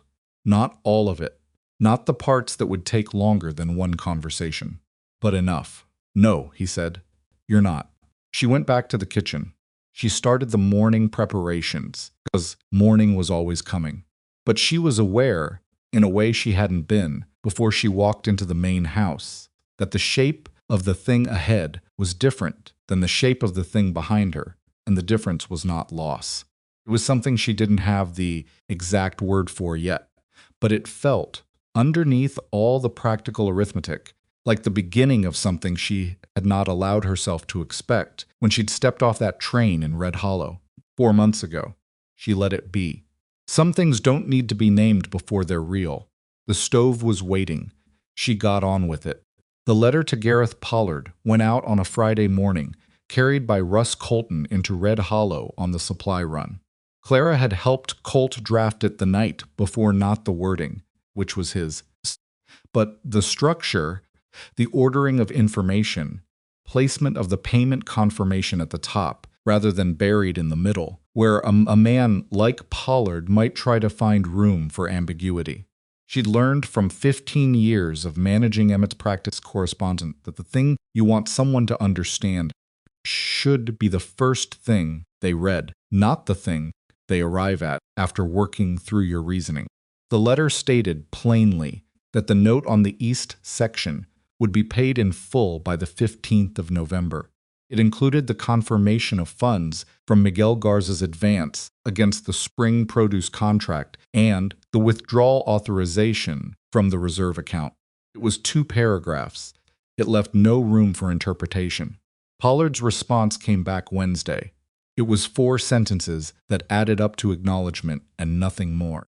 Colt read it at the kitchen table. He'd taken to doing ranch business at the kitchen table in the evenings, in a way that had stopped being noteworthy about 3 weeks ago, and had simply become part of the rhythm, and set it down and was quiet for a moment. That's it then, he said. That's it, Clara agreed. He looked at the letter, and then at the table, and then somewhere past both of them, into whatever private space a man visits, when something he was afraid of losing has been kept.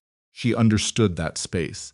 She'd lived in it herself. In the months after Emmett died, the practice had to be wound down and the house sold, and every physical structure of the life she'd built had to be dismantled item by item.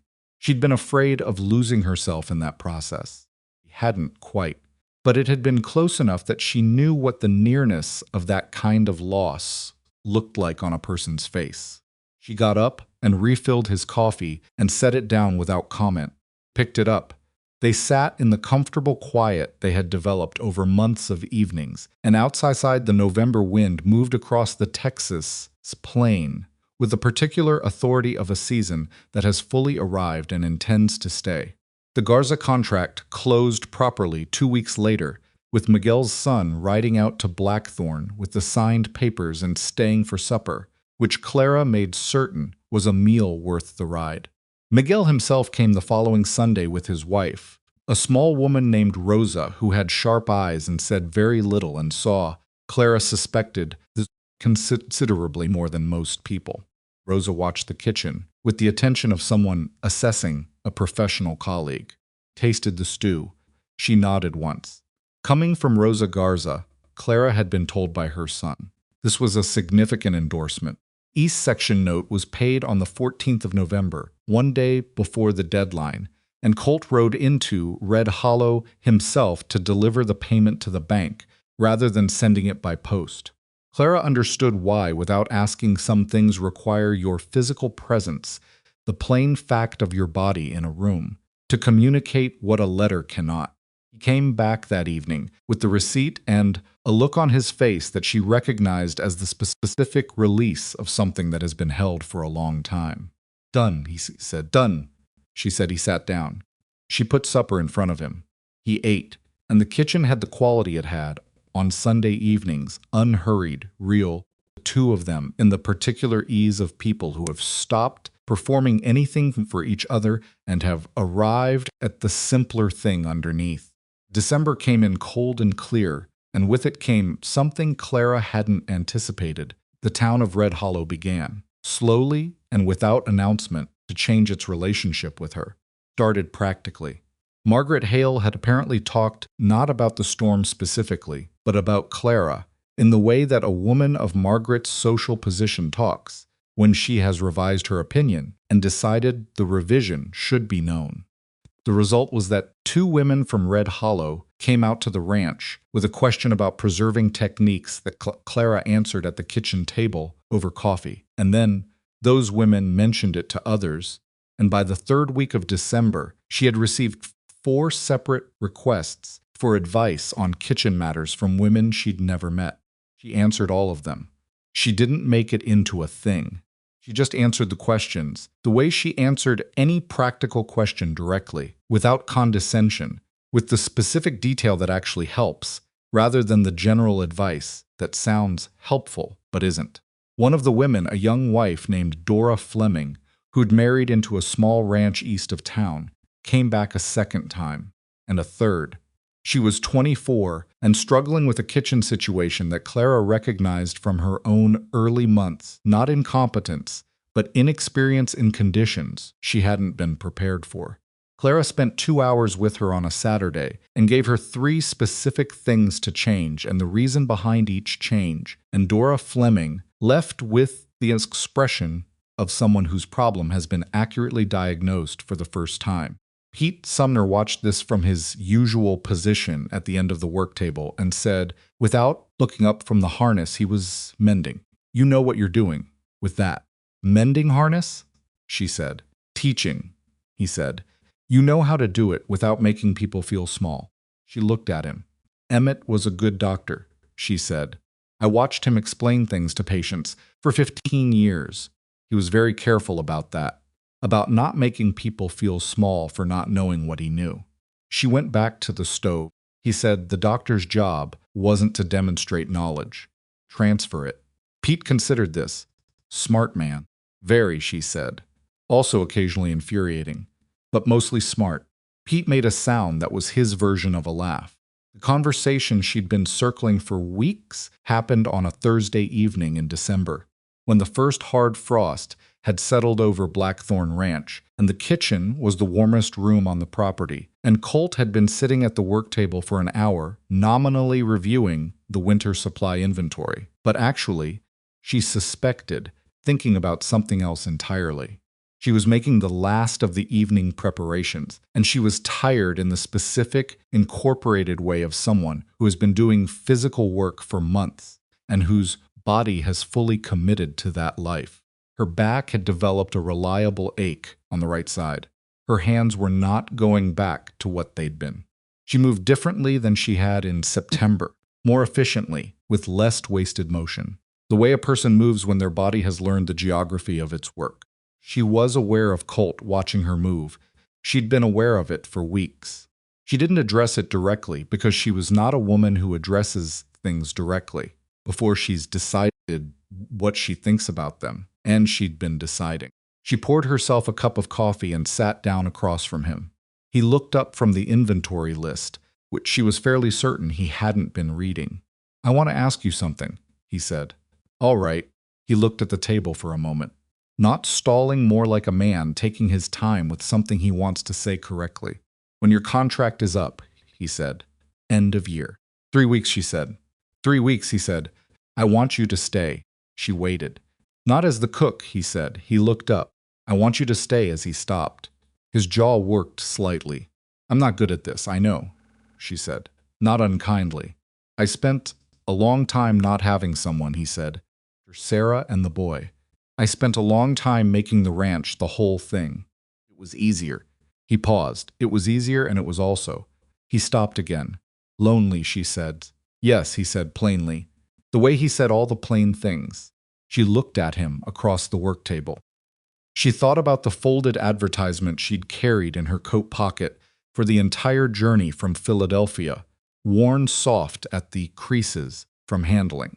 She thought about Margaret Hale in the general stores, the laughter bouncing off the tin ceiling, and herself walking out into the Texas heat like she had somewhere to be. She thought about the stove in its first hostile weeks, and Tommy Greer's leg, and the storm, and the chuck wagon, and the enormous sky, and Miguel Garza's kitchen, where the coffee was thick and sweet, and the letter to Pollard that went out on a Friday morning and came back Wednesday, with nothing left to argue about. She thought about Emmett, who had taught her how to pay attention, and who had died in February and left her in a house full of his careful handwriting, and who had somehow, in subscribing to a Texas newspaper for reasons she'd never fully understood, left her a path she hadn't known she needed. She thought about who she'd been when she got on that train. The soft hands, the $41, the determined not going back that had looked, from the outside, like recklessness, and had felt, from the inside, like the first honest thing she'd done in a long time. She was not that woman anymore.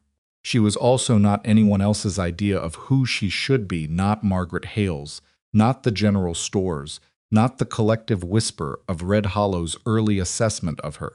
She was the woman who had learned a cast iron stove and built a supply system, and kept 23 men fed through a cattle drive, and managed a storm and brokered a land deal, and sat on this step under the Texas stars and written in a journal things she'd never been able to say to another person. She was Clara Whitmore, and she had found out what she was made of, and what she was made of was considerable. I'm not easy either, she said. I want you to know that before you finish asking. I have opinions about how things should be run, and I am not quiet about them. I will spend money on the kitchen that you will sometimes think is unnecessary, and it will not be unnecessary. I will talk to the hands about things you might prefer I left to you, and most of the time I'll have been right to. She paused. I'm difficult in the specific way of a woman who knows her own mind. That doesn't simplify with time. He was looking at her with the fully open expression, the one she'd first seen the night before the drive, and that she now had a complete vocabulary for. I know, he said. You've been living with it for 4 months, she said. This would be permanent. Clara, he said. I'm asking you to stay. I'm asking you to be here. Not the cook. Not the person who manages the kitchen. You. He put his hand on the table, palm down, in the direct way he did things. If you're willing. She looked at his hand. The work table they'd sat across from each other at for 4 months, in every configuration of conversation that two people can have practical, difficult, quiet, important. Highs, the kind that says nothing and means everything. She looked at the kitchen around her, at the stove she'd made her peace with, at the window she'd stood at in every kind of weather, door that had become its own location in the story of this place.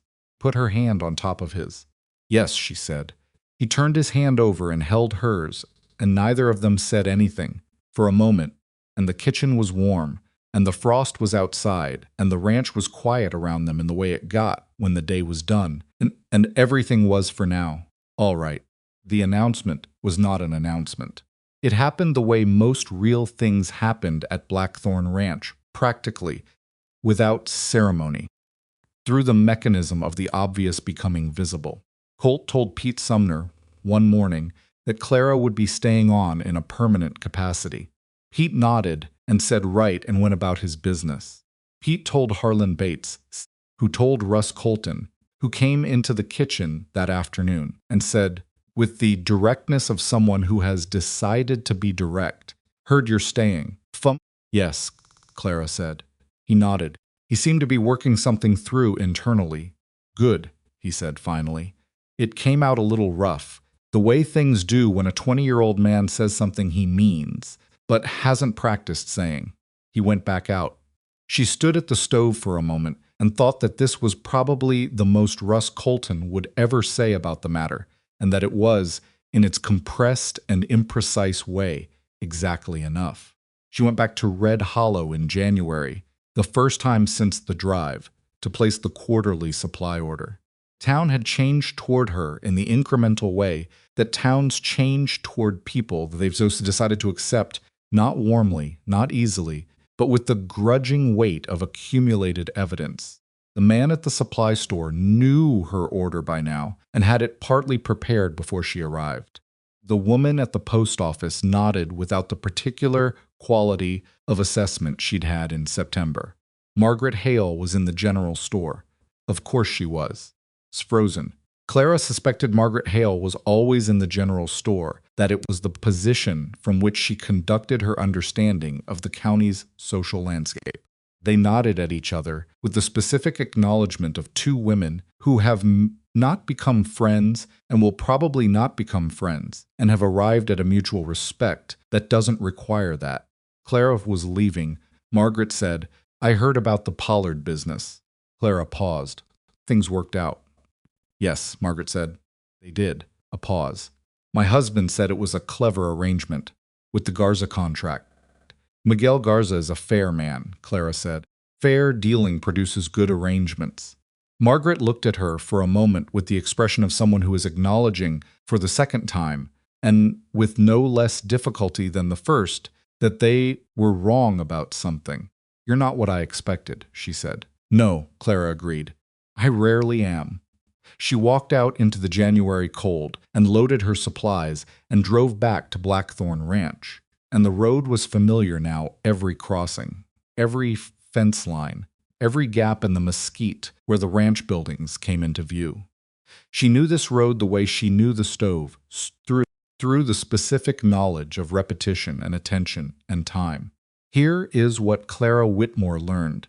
In the unforgiving landscape of the Texas frontier, that she had not known when she got on that train in Philadelphia with soft hands and $41 and a stubborn refusal to go back to the life that had already broken once. She learned that strength is not a fixed thing you either have or don't. It's a thing that gets built in the specific and unromantic way that all real things get built, through days that are harder than you expected, through skills you acquire because the alternative is failure, through the accumulation of mornings when you got up and started the stove and got on with it, regardless of what the night before had cost you. You don't discover you're strong. You construct it. And the construction happens while you're busy doing something else entirely, so that when you finally look at what you've become, it surprises you, even though you were there for all of it. She learned that other people's assessment of your worth is a data point, not a verdict. Margaret Hale, in the general store, was a data point about Margaret Hale's assumptions, not a fact about Clara Whitmore's capacity. Cowboys who expected her gone in a week were data points about what they'd seen before, not about what she was going to do. The town that whispered about her was telling her what it was comfortable with, was useful information, but not instruction. You can receive the assessment. You don't have to accept it as final. She learned that the life that breaks you is not the end of the story. Emmett's death had broken something in her. She wouldn't say otherwise, wouldn't soften it into a polite version of grief that fits comfortably. It had broken something real, and the breaking had taken a long time and was not entirely finished even now. But breaking is not the same as ending. The thing you build from the broken pieces is not a reconstruction of what was. Something new, with different properties, shaped by what it survived. She had not replaced the life she'd had. She had built something else from the sight of it, and the new thing was its own thing, worth its own living.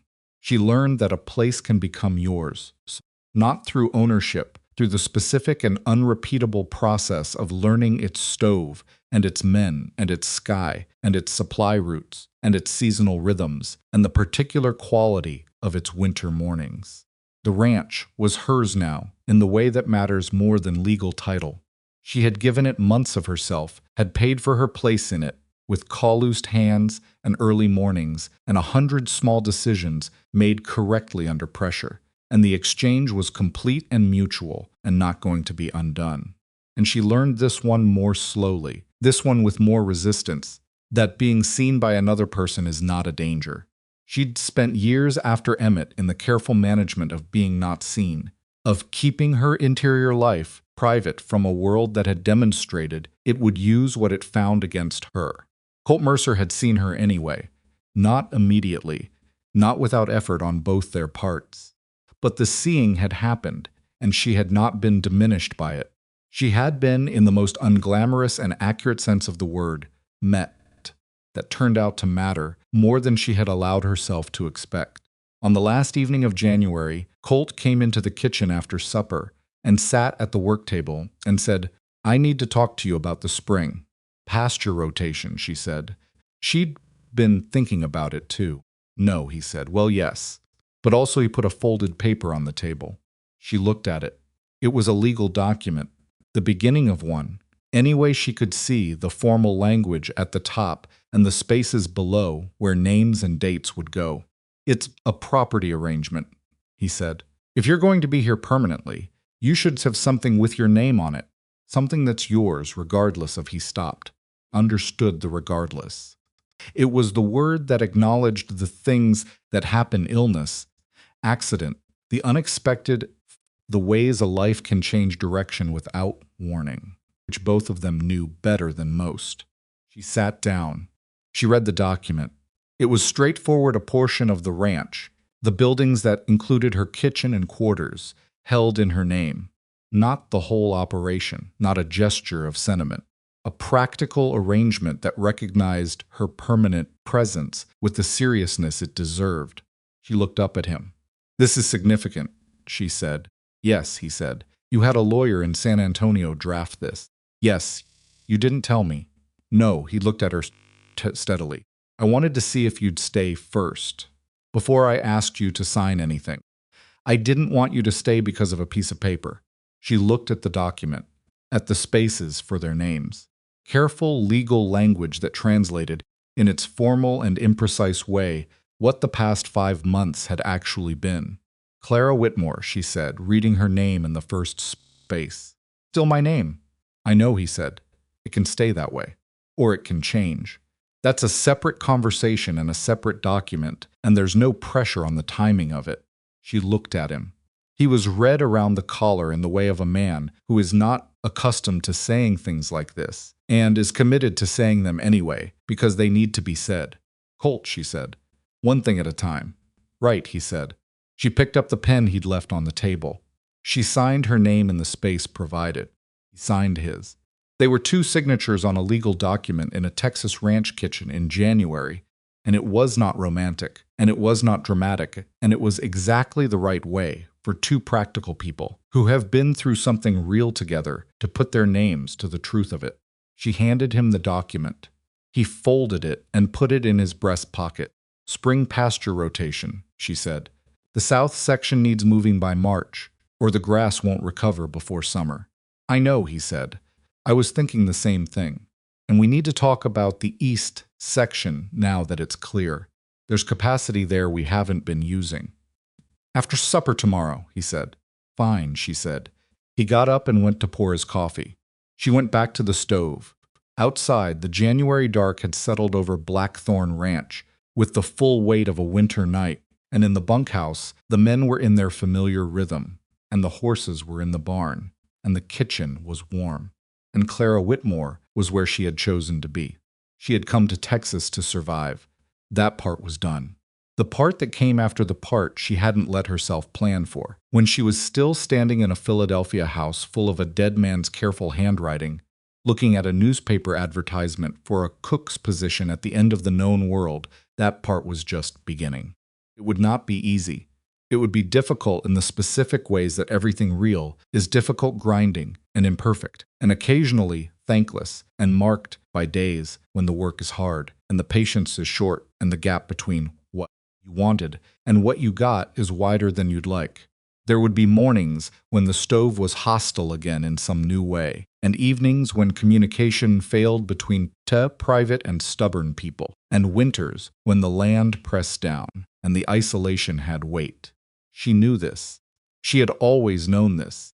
She had chosen it anyway, with full information and open eyes, which is the only way a choice means anything. Stove was waiting.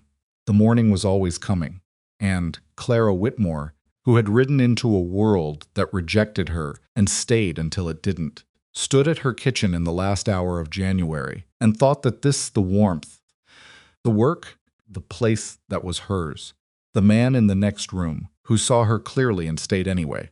This was not what she had expected when she stepped off that train. It was better.